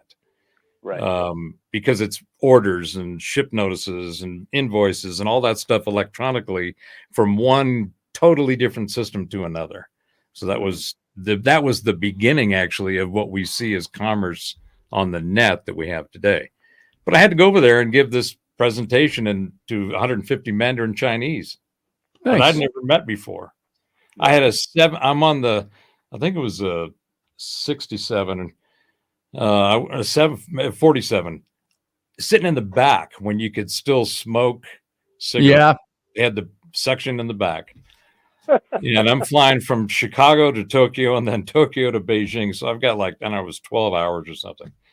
So I'm thinking, holy shit, I don't know how I'm going to deal with this, but I'm going to make sure that I'm smoking and drinking whatever I'm doing. So about halfway there, I realized that I'm going through my slides, and it was the you remember the clear transparencies that you'd put on overheads? Yep. Because this is 93. Yep. Your overhead projector with the big arm that came up and I'm going through this now. They did have a computer, and I did have them had the slides on my computer, and I think I might have had one of the first versions of PowerPoint. But I'm going through all this 75 technical slides with charts and graphs and stats and knobs and buttons and keywords and all this shit. And I realized there's no fucking way I'm going to be able to do this. So I cut it down. I think it was to 35 slides. That's impressive from 75. I looked at it and I said, they were a bunch of tech ones, right? All the details, how to run it, set it up and all that shit. And I started pulling those out. And I said, I'll give them that. If they get through the first 35 and they want more, then I got more. I'm winning. So I get to do the presentation, and it's downtown Beijing. And it was some kind of like 200 or 300-year-old Chinese building that had real nice, like a ballroom kind of thing. And then they had a nice dinner hall. So I get in there and I get up to the stage, and I'm getting ready with the people, and they bring in the translator. And it was this little Chinese girl, about 4 foot nothing, real cute little thing, and had the glasses and everything. And they said, she's going to translate what you say. I went, okay. I have no idea if these people are getting, I don't know what they're going to get. Yeah. Fortunately, I've cut this thing down. But we got through it, and it was funny to hear the words that they didn't have words for. Technical technical terms in particular. And so flash drive. I'd sit there and I'd here's my slide, I'd say my shit, and I look over her and wait for her to finish. And then she might ask me a question, was it this or this? And it's like this. And what was totally just a surreal experience, 150 or so technology students, all in their green uniforms with their little red Mao books in their pockets, little collar thing. And at every slide, they were all eyes on me, eyes on the slide. And then as soon as she got done talking, they all just looked down and started writing. And I felt like I was in this, commando environment where I was the boss, which I was the keynote at least. And they had to do exactly what they were supposed to do. And I had one of the best times in my travels in Asia was actually in Beijing, which is weird. Because again, this is back in the early 90s. This is 30 years ago before they. I'd love to see Beijing, by the way. Oh, I want to see the Forbidden City. Oh, I've been there. It's amazing. It's forbidden. No, it's amazing. You been there, Jason? No, I have not. Oh, I have not. I was just saying it's forbidden because I was. Oh, it's forbidden. Insert smartass comment here, as I always do. So let's see if I can be the responsible, mature adult in this conversation and bring us back to our original subject. Here we go. That should be fun. So we started with there's a cacophony of crap that's being tossed into the conversation, and it's diluting and polluting the psychology of the peeps, and you've got all this chaos crap going on. There's a lot of energy, a lot of kinetic energy even. I mean, there's a lot of shit going on with the manipulation of the words and the narrative and the context and the content that's in the context. Mm-hmm. And it's a sea of what the fuck, because that is by design. Yeah. So here's part of additional dissection of the target environment and its current condition. So you take 100% of the population, you got a certain percentage that is, going to be like you were talking about earlier, Jason, having, whether they're degreed or studied or certified or so, they've done something to acquire some certain knowledge, and they're skilled at that. They may not have a talent, but they're skilled. By the way, Steph, yes, but only on the houses that have porch swings. So, I thought that was pineapples. I thought that was a Taiwan upside down. I thought that was a Taiwan chair. I don't know. It's got to be upside down. If it's not upside down, you could say the wrong thing. You can end up with the wrong thing too. That sounds like a story. By the way, take a 1 minute break. Shall I have a shot of Jameson? Oh, there you go. Yeah. Or other selections. I do have a selection here. I've got some Whistle Pig piggyback. Oh, okay. And I also this is kind of in honor of Dave, so that kind of biases it right there. But I got this from Uncle Dave's private stock the other day. Captain Morgan. His Captain Morgan private stock from Uncle Dave's. I don't know. That one's got my fur ruffled. That got your yeah. And then, I was like, whoa. Do we go with the Robertson shot glass? There you go. Or Robertson is the Scottish sept I am from. So, or do you just drink it in the Stella Artois glass? I'm doing Jason here now. You don't have a rocks glass. You can take it neat. Pour it into my metal tumbler. I'd go with the shot glass myself. I'm going to do shot glass and just a wee bit of brandy. So let's everybody, if you got one, tip it back. We're going to tip one back for Uncle Dave, who should be here right now. For Uncle Dave. Oh, wait, hold on. Scotty has yet to pour. Oh, man. He's engaging his olfactory mechanisms. I'm just going to do a little bit because I'm going to shot it. That means he's sniffing it for all of us common folk. That's right. That olfactory thing. All right. So just a shot here, a wee dram to Uncle Dave. And our hearts go out with for Ruben Fast Horse right now. So everybody, you're here. Here. Oh, that's good. So I just had something hit my brain as we were talking about this topic. Are you familiar with Yuri Bezmenov? Doesn't ring a bell. Okay, so look him up. He was a KGB defector. Is he the old guy from the old video from the 70s where he talks about how the takeover was going to be done? Yes. Yes, I've seen that. Yes. It's like everything he said in that has like come true with a vengeance in terms of methodology, right? Mm-hmm. Mm-hmm. And you look at the education system, especially higher education, and you look at what people are complaining about, in terms of the professors, in terms of, woke ideology, leftist ideology. And for Sean, while you're talking, all of that.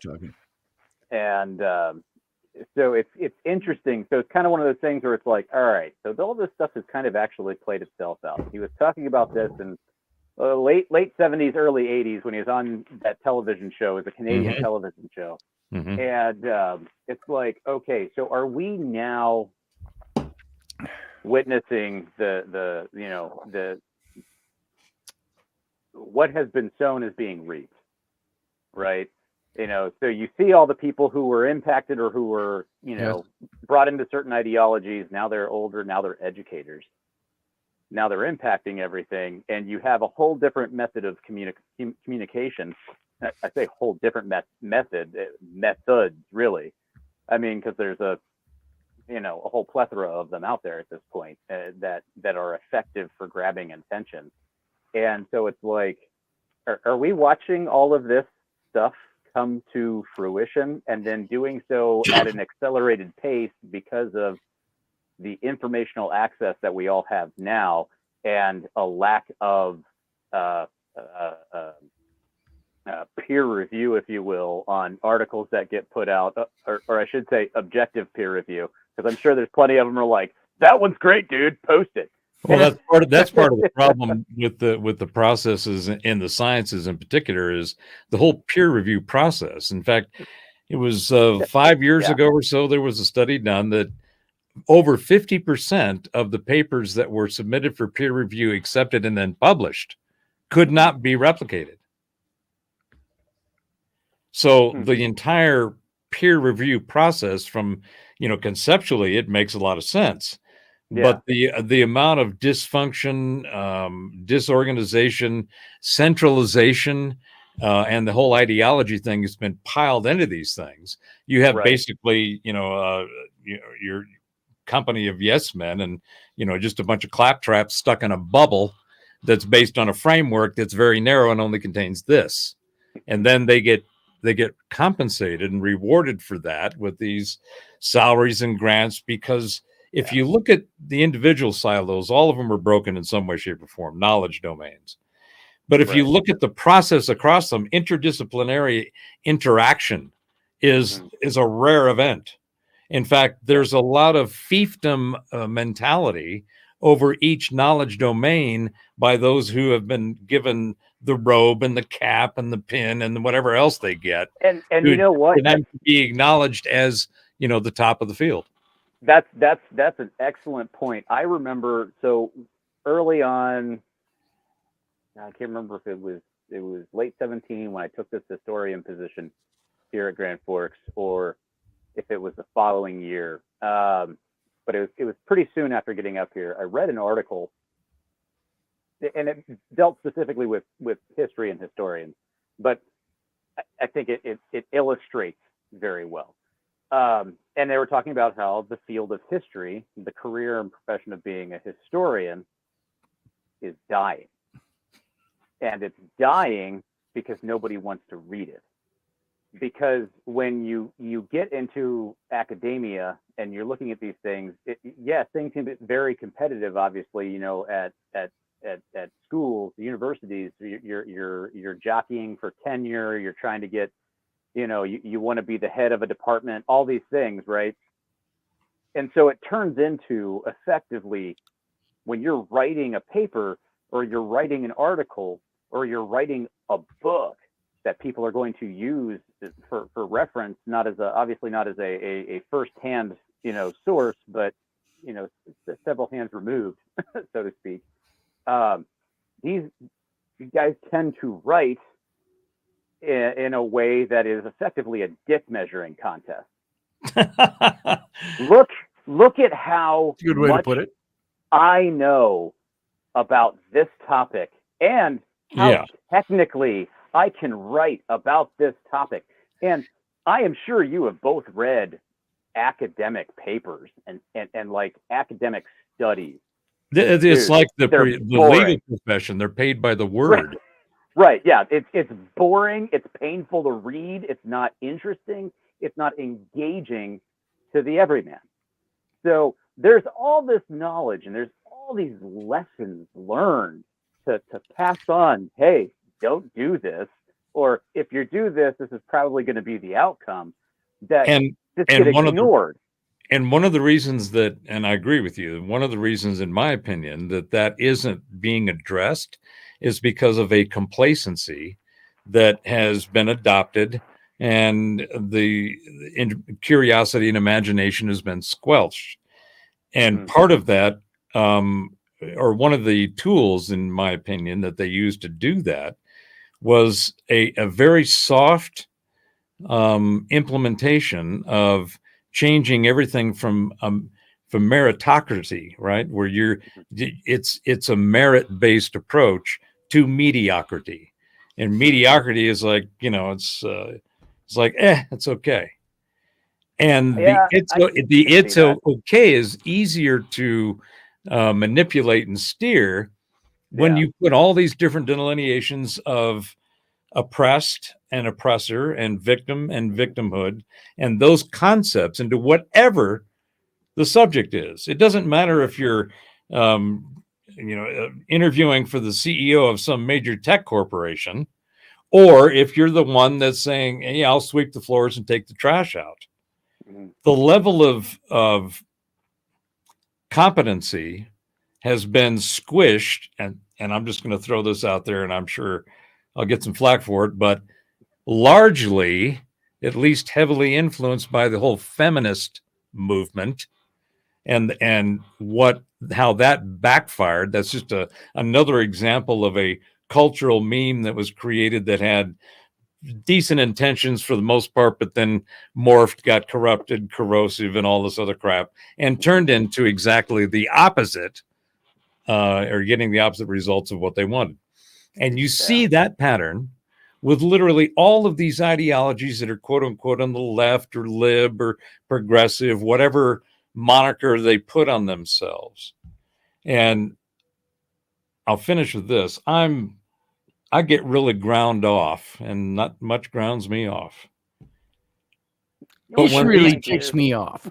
When these people call themselves liberal, it's a perfect example of having either zero understanding of the meaning of the word, or intentionally changing it to mean what they want it to mean, which is not the original definition of the word.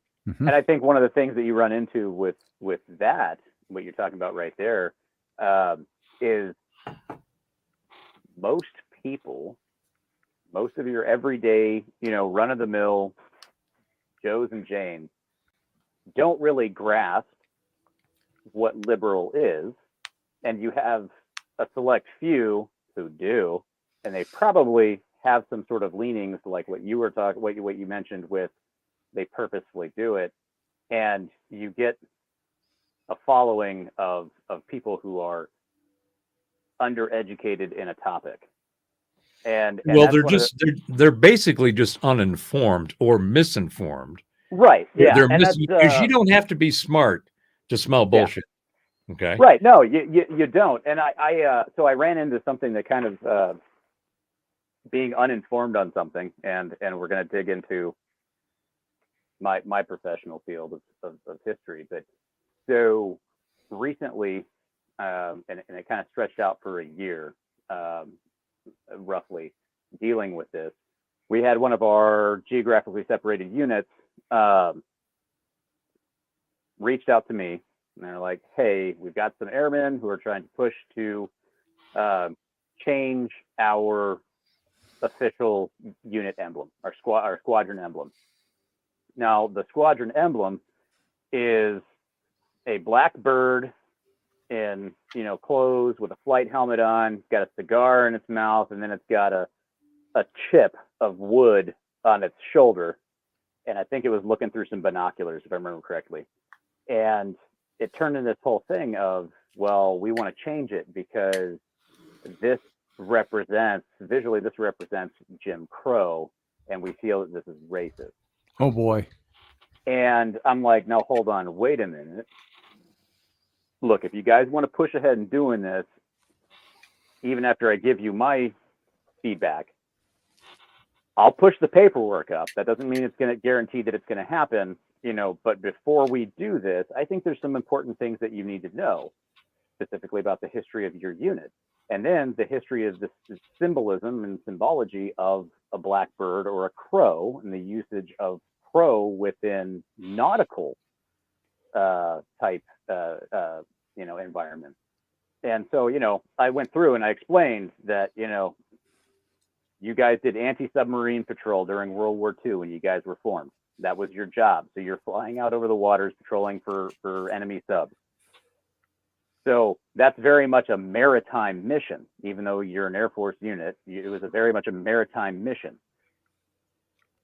If you go back to the Viking time, if you go back to the 1800s, you have, the latest example, if you will, before it really fell into commonplace usage, but the crow's nest. All right, you heard references of the crow's nest being the lookout that was used during, in the journals of a famous explorer, a naval explorer, when I think he went to the Arctic or the Antarctic or whatever. I can't remember exactly right now. But there's mentions of the usage of this term, crow's nest. Then you go back to, you look at things like phrases like "as the crow flies," right? Where does that kind of stuff come from? Well, that comes from how the crow flies, and then you tie that into crow's nest. The Vikings, and even back to Romans, Egyptians, you see these things where they put a bird in a cage, and if they were navigating and they went into a patch of fog, they would release the bird from the cage and they would track to land following the bird, because the theory was the bird's going to fly towards the body, an earthen body, not, just off into the ocean to fall out of the sky. and if they return with a twig or something. I mean, was this bird named Noah by any chance? Yeah. No, it's not named Noah, but the crow is Gilgamesh did release a raven. Right. Yeah. There you go. And so it's like you have to dig back further through things, and you have to figure out where these things come from. If you look at the art style in which the emblem was drawn, it was the 1940s, baby. Everybody drew an anthropomorphized bird that same way. Don't go just off of Disney's Dumbo, all right, which also included dress, how it was dressed, and then the voices they were using. Oh, good Lord. Thank you, Jim. Thanks for that one, Jim. Yeah. Well played.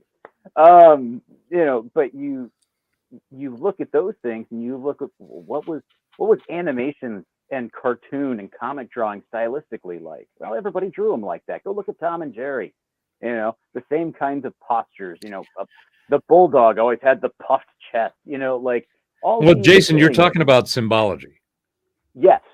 Right. And right. Yeah. Exactly. And I gave them this whole diatribe of things, and I gave the original statement of significance for the emblem, which spells out everything, and there wasn't a single usage of the word crow in there. So that is something that previous generations of unit members had applied to a generic black bird flying out looking over the ocean. Well, and see the point I managed to shut it down. But yeah, and get them to look at it, which is what made me think of this reference. And right now in the whole AI field, it is just full of hype, hyperbole, muss and fuss, sex and sizzle. I mean, and the real reality is there's some amazing shit going on. But the software that makes this whole thing work is still the same shit that it's been for the last 30 years. You have new development systems, you have faster processors, but this whole AI thing is based on input, interrogating that input, and then getting output in the return based on your interrogation. Simple. That's the way it functions. All of the mechanics, the neural networks, and natural language programming, whatever operating system you decide to use, whatever programming language you decide to use, and more importantly, what database, which is what blockchain is, what of that are you going to use? Because most people don't realize that the reason there's a cryptocurrency infrastructure and market is because it's based on blockchain. If you didn't have blockchain, you wouldn't have cryptos. Right. It's that simple. So the blockchain introduces this level of data security in a way that can't be exploited. You can never go back in a blockchain, and you can't go back and change anything because all of the blocks are linked, and and they're all linked on keys, right? And I'm sorry, I don't know shit about blockchain. I'm sorry, I'm getting my depth of knowledge is like this. Yeah, mine's about like that. I know what he's getting at. I know what he's getting like. So and keep talking. I'm tracking. I will say this though: the blockchain needs to start working harder for my crypto because that needs to go up. All right. Yeah. Unfortunately, so I can retire at 40. Yeah, unfortunately, it's not the blockchain that does the value; it enables the value. Yeah, so the value is the simple peer-to-peer exchange. There's no institutions, there's no regulations, there's no nothing other than when people ask me to explain what's blockchain and this crypto stuff, and it's simple. See if this meets the concise and precise, succinct model. I'm not living this one down this evening, am I? I feel like the challenge is tossed, and I am stepping in right in the middle of that pile. So back before there was currency in the various civilizations, there was a natural exchange of what we call agreed value. And the agreed value is as simple as I've got chickens, you've got pigs. What's the number that we are going to agree that we both consider of value, in kind value in some way, or maybe even sometimes you might pay a little bit more simply because you want that, right? Right. Those are just natural instincts in our human animalness, in our animus of our animalness. To think about that. So that is called barter. Yep. And barter is the simple interaction of two parties agreeing on the value of exchange that they're going to conduct between one another, and what does that look like?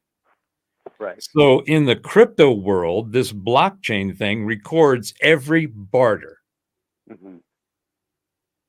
and because of its the cryptology is based on gaming theory actually, but every time a data point occurs, it gets a ID on the blockchain. And that blockchain is 256 AES encryption. So the computers can't break that yet. They may get to some other different models, but that's a separate subject. My point is, at this point, no blockchain has ever been broken. Right. None of them have been hacked. Crypto wallets have been hacked. Trading accounts have been hacked, but not the data. Right. That's how they know that something happened to begin with, because it didn't match on the blockchain. See, now that it brings an old anthropological question to mind. And I know there's an answer for this one. I've never really researched it down to its origins.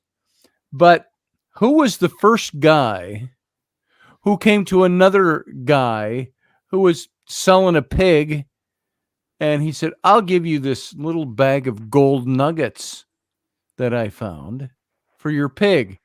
And the guy's like, oh, gold nuggets. Can you eat them? No. It's pretty to look at. Oh, I got rocks out back. Well, no, this is gold. I mean, you can build a whole scenario out of that.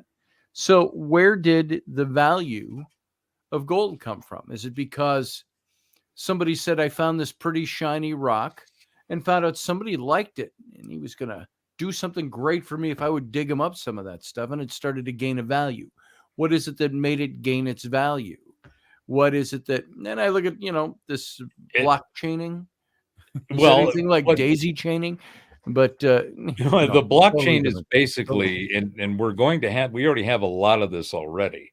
We just don't think about it in this way. But I haven't had cash in my pocket probably maybe twice this year, and it was never more than 10 or 20 bucks. And I conduct all of my commerce on my cards. And see, I don't want to do away with a cash system or a gold system either. I just don't carry a lot of it. Well, my point is that if I'm paying all my bills on my computer and I'm doing all my transactions off my card we do. and my phone, I have my asset access to all of my stuff is on my device. So Shiny. if that right now, all of that data is scattered across hundreds of different systems in thousands and millions of computers across multiple networks, it's scattered all over the fucking place. Mm-hmm. So right now, the ownership of that is kind of piecemeal. It's like whoever had it last kind of thing in that architecture and infrastructure of all of these different networks and computers and systems and apps and databases. So the whole idea, what I started off with AI, I wanted to just kill that off. It's not artificial and it's not intelligence. Mm-hmm. It is mimicking data processing logic and systems, i.e. asking a question across a large neural network of data. And it looks for the words that you put in your question. And it goes and it finds those words, and then it finds the relationships and any kind of other matching criteria and content that it may find as it goes out and scours about. And then it's supposed to return that to you and say, here's what I found. Mm-hmm. What does that sound like? Kind of sounds like not only my browser and Google and Bing, but the Series and what's the Amazon one? Alexa. How long have we had those? What are you doing with those? 6-7 years, Alexa. You're asking it closer to 10 years. You're asking questions. Alexa, Right. how long should it take to cook a turkey at 2 pounds? I'm so glad I changed the response in the waking thing from Alexa to computer. You changed the conditions of the test. That thing would have gone off like 15 times. Yeah. Exactly. I don't believe in no-win situations. So this whole AI thing is, we're already seeing some very interesting undulations in the whole field itself. But if people understood that, you don't have to know the programming. Okay, you don't have to know the languages. If you understand that there is a language that sits in a system that's been designed by somebody who has preferences and biases in the way they've designed it, whether knowingly or unknowingly, or even intentionally. So all of that is what's used to go scour a targeted data system. It's not all the data, but it's places that it knows to go, or it's been because it's been programmed to go, scour data based on these linguistic constructs, which means here's the word, give me the words around it, any other relationships, set theory kind of stuff. That exists. We're using that now. Right now, they're all centralized, disparate systems. It's just like our academia, our government, our utilities infrastructure. All of that stuff is so old. It's at the end of life. And the technology and the solutions that are available to replace them are off the bench, and they are in production. And we're about to see, in fact, we're already starting to see some amazing stuff, but all of that has to be. Yes, Sean. Well, was. Sorry. All of that has to be accounted for. And I have the flash which to brings prove up the issue with all of the systems we have right now, which is transparency and accountability are not in the equations of the systems that are broken. All of the accountability and transparency was long ago tossed out and replaced by a facade that represents a whole bunch of other constructs that you may or may not know about, and you may or may not be happy with. So this technology, this blockchain thing, systems are going to be rewritten over its architecture, which is going to replace all of the database structures that are out there right now that AI or Siri or Alexa or Google or whatever it is you do. This is just the next generation of search. Is it intelligent? That depends on your definition of intelligent. So with all of that, should I invest in more Dogecoin or not? That's really what I was looking for. And right. That's really where my mind is on here. Hey, Siri, what's the best investment available right now? Oh, I'd have to push the button. Let's see. Hey, Siri, give me some investment tips. Okay. Searching for investment tips on the App Store. Oh, you hired Wendy. Yeah, there you go. Yeah. This one's Australian. Oh. Yeah, Australian. So, guess what? On that note, we're going to pretty much wrap it up because we're at 11:08. And I don't have. Well, wait a minute, Scotty. First of all, I came in early because you always complain. Second of all, I let Jason's yap flap for a long time, and I feel like I'm still owed some time. No. That was just your. I didn't talk that much. You have to come on the show. You have to come on the show sometimes and just listen to other people talk and ramble on. Yeah, right, Jason. You should. You know, like I've been doing until I throw out my smart-ass remarks. Well, the thing is with Professor Bauer, he never really rambles. It's all pertinent. Every word is like diagnosed and carried out. Just we don't thank you for that. And to that, the question is, did I hit the concise, precise, and succinct? How did I do? What did I score on that? If I want to take this and put it into military Army training terms, I'd say, Private, you're a no-go at this station. Return to the end of the line and repeat the exercise. There it is. There it is. I kid. Sort of. That was good. Like we'd say, and you have 10 Marine Corps seconds to carry this out. 9, 8, 6, 4, 2, 1. You're done.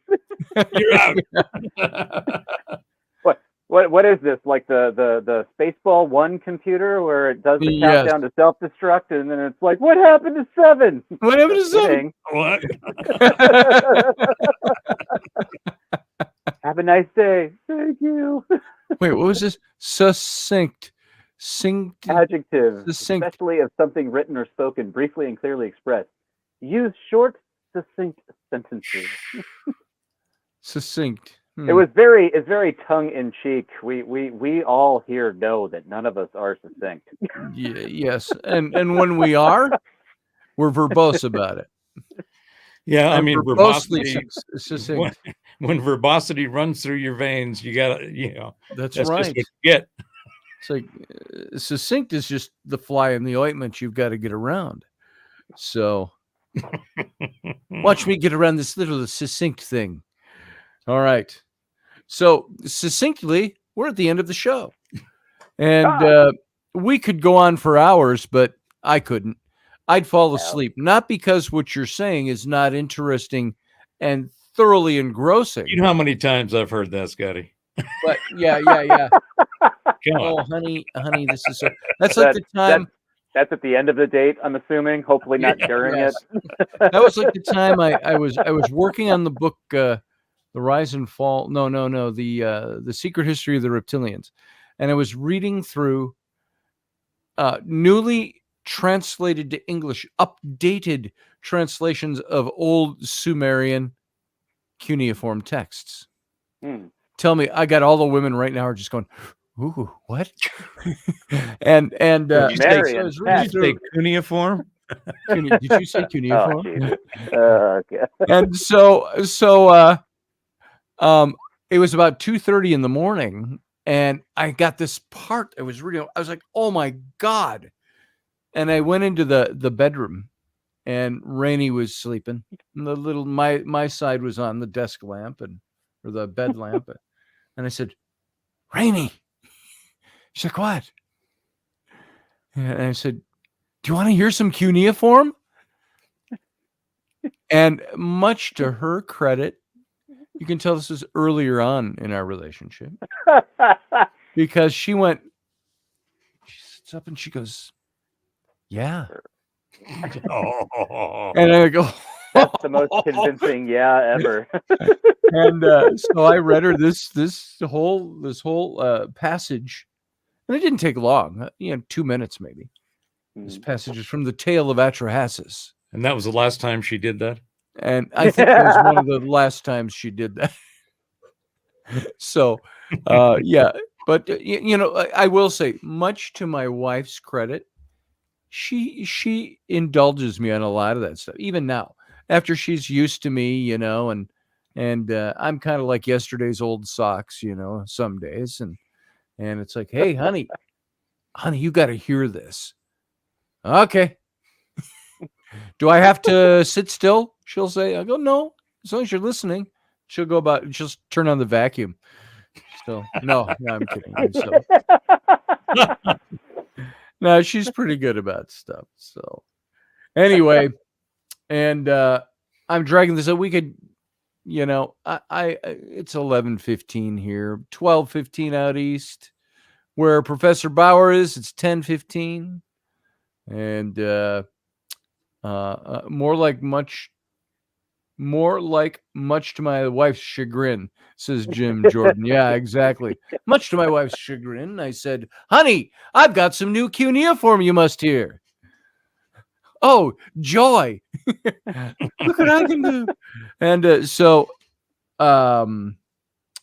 whatever I was saying, I just want to say I'll be back on Sunday morning. Sunday, 9 a.m. We may, depending on how I feel about it, it's all how I feel because it's my show. If I might do some readings on Sunday, it's a big might. So if you're going to be here, we'll find out. And I haven't done a lot of readings lately. And let me ask you a question. This is something that, and I don't want to open up a topic. I'm doing a Professor Bauer here.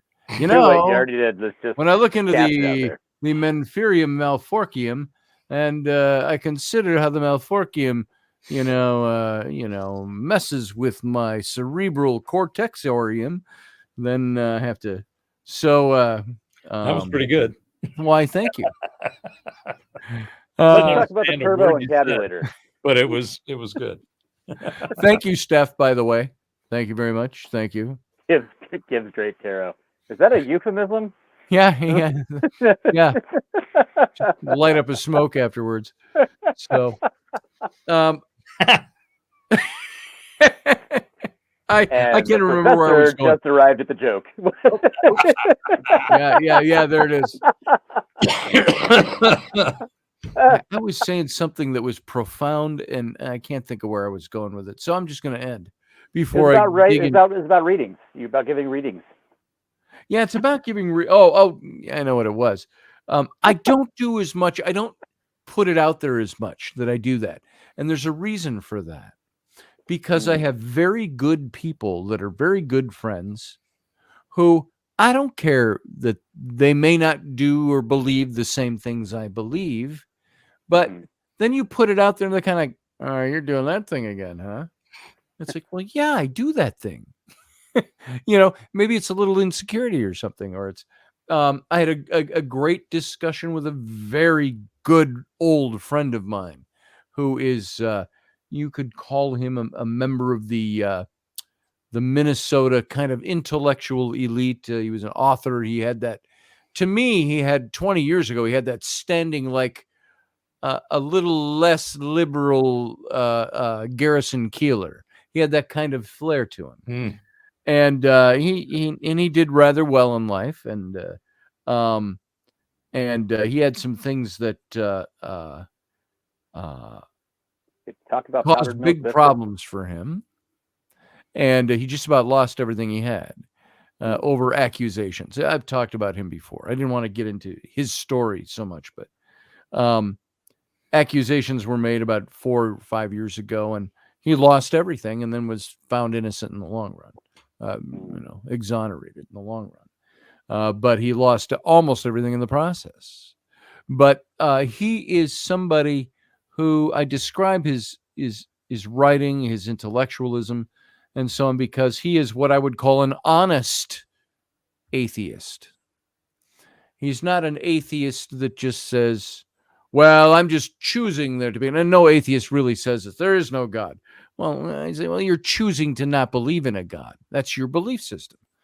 I told an atheist friend of mine once, I said, you are Reverend Jim in the Church of Skeptic. He goes, what? And I said, because you have your surrogate for religion is skepticism, or is science, or is you've made science your surrogate. That's your new religion. No, it isn't. I go, yeah, it is. Prove me wrong. And, one of those conversations. But I had that recording of Uncle Dave. I call it a recording of Uncle Dave. When it really comes down to it, do I know that for 100% that was Uncle Dave? No. What I know is that it was responsive. It was immediately responsive. And it was his voice. Now, what is that? So setting all that aside, I'm not going to dissect that here tonight.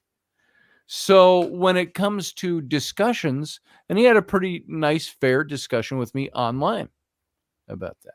Oh, and by the way, this friend of mine, he, Minnesota Renaissance Festival guy, but he was out at festival. He started festival at the same time when, Penn and Teller, Penn Jillette was out there getting his start in entertainment. And these two guys are like, he just posted a picture last week of him and Penn Jillette. So you think of the way Penn Jillette thinks, his that's bullshit show, and this is how my friend is kind of the same way. He thinks the same way. And I think I recently told this story, but Penn Jillette, I was talking to him about 10 years ago. We were talking about ghost hunting and stuff. And I had put up a post, and he writes to me and he goes, Scotty, come on, man. I thought you were smarter than this. You fall in for this stuff. And we got to talk, and I explained it all. I said, why don't we do this? I said, next time you're back home up here in Minneapolis, why don't you come on an investigation with me? And he said, he says, maybe prove to me that there's ghosts first, and then I'll go. I said, how about just come along and judge for yourself? We'll see. And it never happened. But now my friend is willing to do the same. But he was greatly critical of this tape of Dave, because he thinks, so ghosts are just out there. They can't talk to you or communicate you unless you have the right equipment to pick up the right radio wave. They're just waiting for a radio wave to say something to you. I said, well, no. I said, kind of, but no. I said, you got to be able to hear him. We had a good conversation about it. But getting back to my original point of what all that tends to do to me is with my friends like him, he knows where I stand on things. I'm not bashful about it at all. But when I have him and other people that look at me and go, come on, you're supposed to be able to think, you're supposed to think more critically than that, and blah, blah, blah. And I tend to hold back a little bit. I don't put up a post going, hey, I'm doing readings on Sunday, because it's almost like I don't want them to see it. I'm like, but they know I do it. I don't care that what is that? What is that within us as people that make us do that? Because really, I don't give a flying fuck what anybody thinks about whether or not I do ghost investigation or read cards, or that there's abilities out there that you can see things. But sometimes you get held up a little bit because you go, well, somebody's going to think no. And then I go, no, I don't care. I don't care. But it's a click. It's a thing that clicks, and you got to go, I got to get past the click. You know what I'm talking about? Yeah. When you start to when you have the sense that you want to express something, and then all of a sudden a filter comes up and says, "Where are you throwing this?" Mm-hmm. Yeah. Which is a very valuable filter, properly calibrated and finely tuned, because you're going to run into that more now than ever. I grew up with that, Scotty.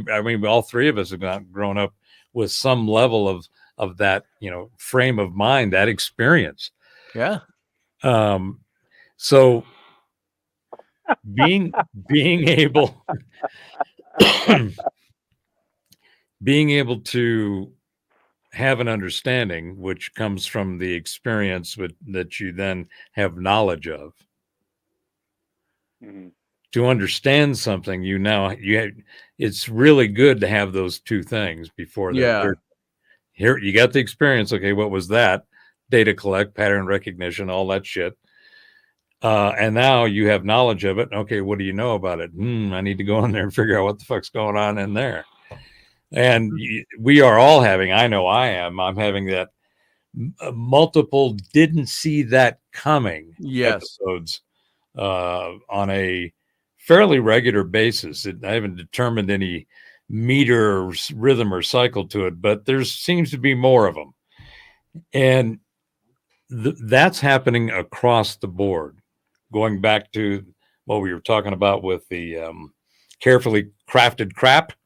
Yes. And all of that being thrown into the conversation and mix it up, throw it in the conversation. Blah.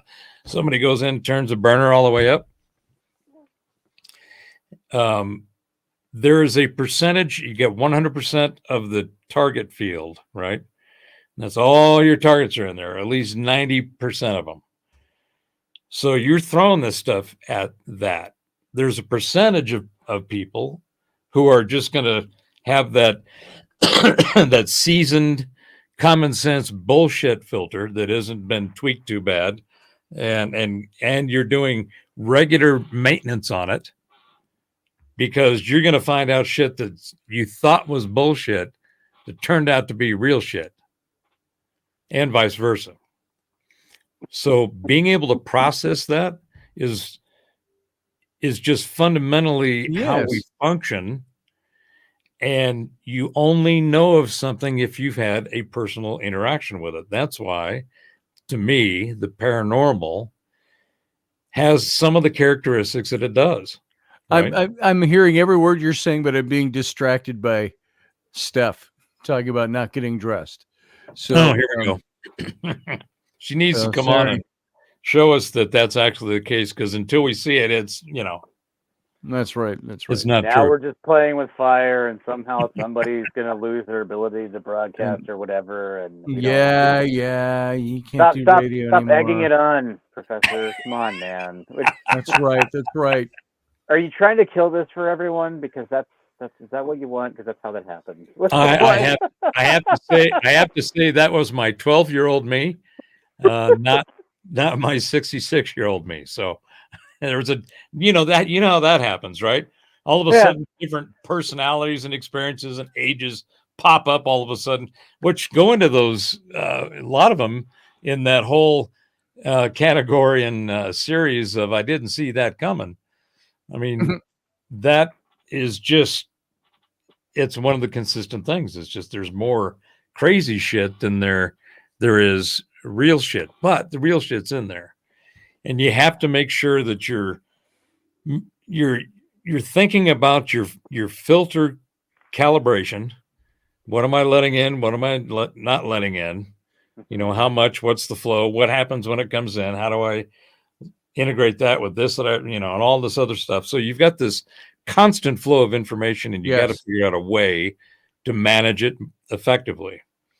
So going back to a logic model of thinking, and particularly tamping down on the whole emotional thing. That's not feelings. Emotions are different than feelings, and they can be interrelated and pump each other up big time.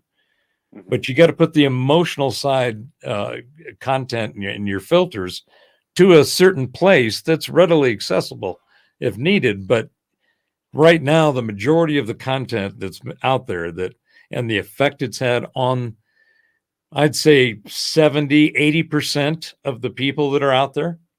This goes back to where I kept delineating. There's about 20% that are awake and they feel and sense the change.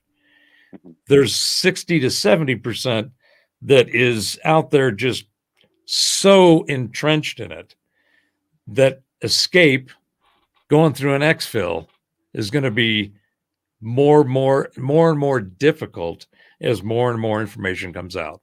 And the most poignant example is going to be the whole concept of religion and belief systems. So the Abrahamic religions, the Judaism, Islam, Christianity, are going to be the most impacted. People of Eastern philosophies, Hinduism, Jainism, Taoism. This is a part of their not cosmology. Quite as much for them, I think. What's that? Yeah, we're still on, Sean. Not Scotty's for long. fault. Scotty's fault. I didn't. Yeah, I started it. So my point is that when we have this knowledge and information that is verifiable, even to those deniers, those who don't want to know or don't want to see, and a lot of it is a choice. A lot of it is just switches that need to be reflipped, and they'll go, "Oh, wait a minute! This is how you think. I thought it was what you told me to think." And that the switching of that polarity is going to be probably, and I'm thinking, I think there's probably 10 to 15% of the population that are in this phase. They're coming out of the 60, 70% of just bought and sold, because that's where the main targets are for the narratives that they're putting out. That population you're probably going to get 10% maybe out of that, but the rest won't be able to escape for a variety of reasons. A lot of it choice, and a lot, probably an equal dose of ignorance, meaning just not informed. Right. Okay. Ignorance is just is not the information available. It's not a state of mental capacity unless it's chosen, which is, so my point is that what's going to come out with our whole cosmic, the cosmology of the universe and the way in which life manifests, that whole realization this is definitive. People, you can see it, you can touch it. Whole bunch of people have gone out, and the people I know have seen it. I've seen it myself. I've had that experience, and now I have the knowledge. I now have the understanding that all of that stuff that I've been living with and according to was bullshit. Yeah. It was all a carefully crafted and curated narrative and put into a theology and then used to manage the flock, the herd. All of it was bullshit. The stories, the names have been changed dramatically. The context has been changed dramatically. And it's been reoriented to this monotheistic works and hierarchy in order for you to get the most out of your current iteration and experience, as well as maximize your return later. Meaning you're going to do things that you agreed to do in previous iterations. And they can be things like, karmic agreements, soul agreements, spirit agreements. And I think all of those are different ways in which the consciousness works as we're in that spirit and that frequency set, that unique stamp signature that we are out of the cosmic energy. So that whole energy field, the frequencies, are changing dramatically. There's a great big cycle of energetic change. The things we can't see yet we can measure. The infrared, the ultraviolet, the X-rays, the microwaves, all of the different wave forms, some of which are so deadly that we won't see them and they'll take us out instantly. Yeah. Right. Hey, what so was we that? now. What's that, Jason? What? No, that was me. You're talking about the ones that take us out quickly. Hey, what's that thing? So, all right. Now, on that note, do you feel better, Professor Bauer? You got a little time. Well, I really appreciate the effort, and I'm glad you stepped up and put it on the table first and said, I'm going to go ahead and because before that, you were like, all right, we're going to start cutting this out. But on second thought, let's open this up. All right, now So I gotta go. Does that mean though? What? Huh? I was just going to ask the professor if that meant that basically a cosmological Sergeant Joe Friday has shown up, and so now it's just the fax ma'am. You are exactly. Yeah. That is a great way to put it, because the positive iteration of the energy that makes up our experience, all of that is going into a much more harmonious and really cool vibe. There's a frequency set coming up that it's going to be a lot easier to be in as humanity. But right now we're seeing this slice and dice of the people. They know they can't get 100%. That slice that they have been holding on to has been falling apart, being depleted on a more accelerated basis. And that is the fleeing ones that I was talking about. The people that are going, wait a minute, I need to go. I need to go see what the hell's going on over here. Because this stuff over here, I just saw a bunch of shit that told me that was bullshit. And that experience, especially on a existence, on a spiritual, on a that energy level concept, that can spin your head around. Yeah. Make you go, wait a minute. So what else was what was the middle part again? All right. I'm going to go. Needs to go to bed. I'm past due here. So I've spent, I like to say the older I get, I'm just fine. But I'm finding that I tire easier. I can't party all night anymore. And it depends on the day. I've had a long day. I got up very early, like an old man, 4 o'clock, 3:50. You're awake and you go, what the fuck am I awake for?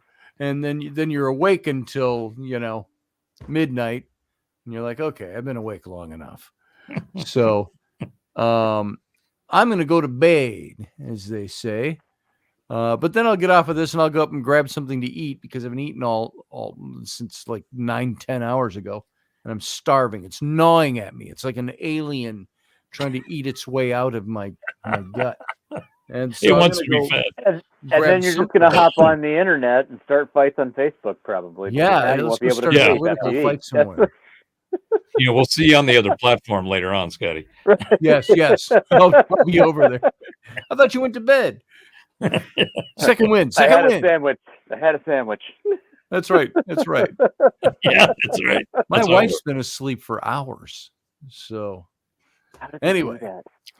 So that's well. Then you got time to kill. I mean, you don't have to go take care of her. What are you wimping out on here? No, I don't think it'd be allowed to take care of anything at this point today. It would be like what? You want what? Oh, you what? Do you have any idea what time it is? No. What time it is? I could read cuneiform and she'll get in here.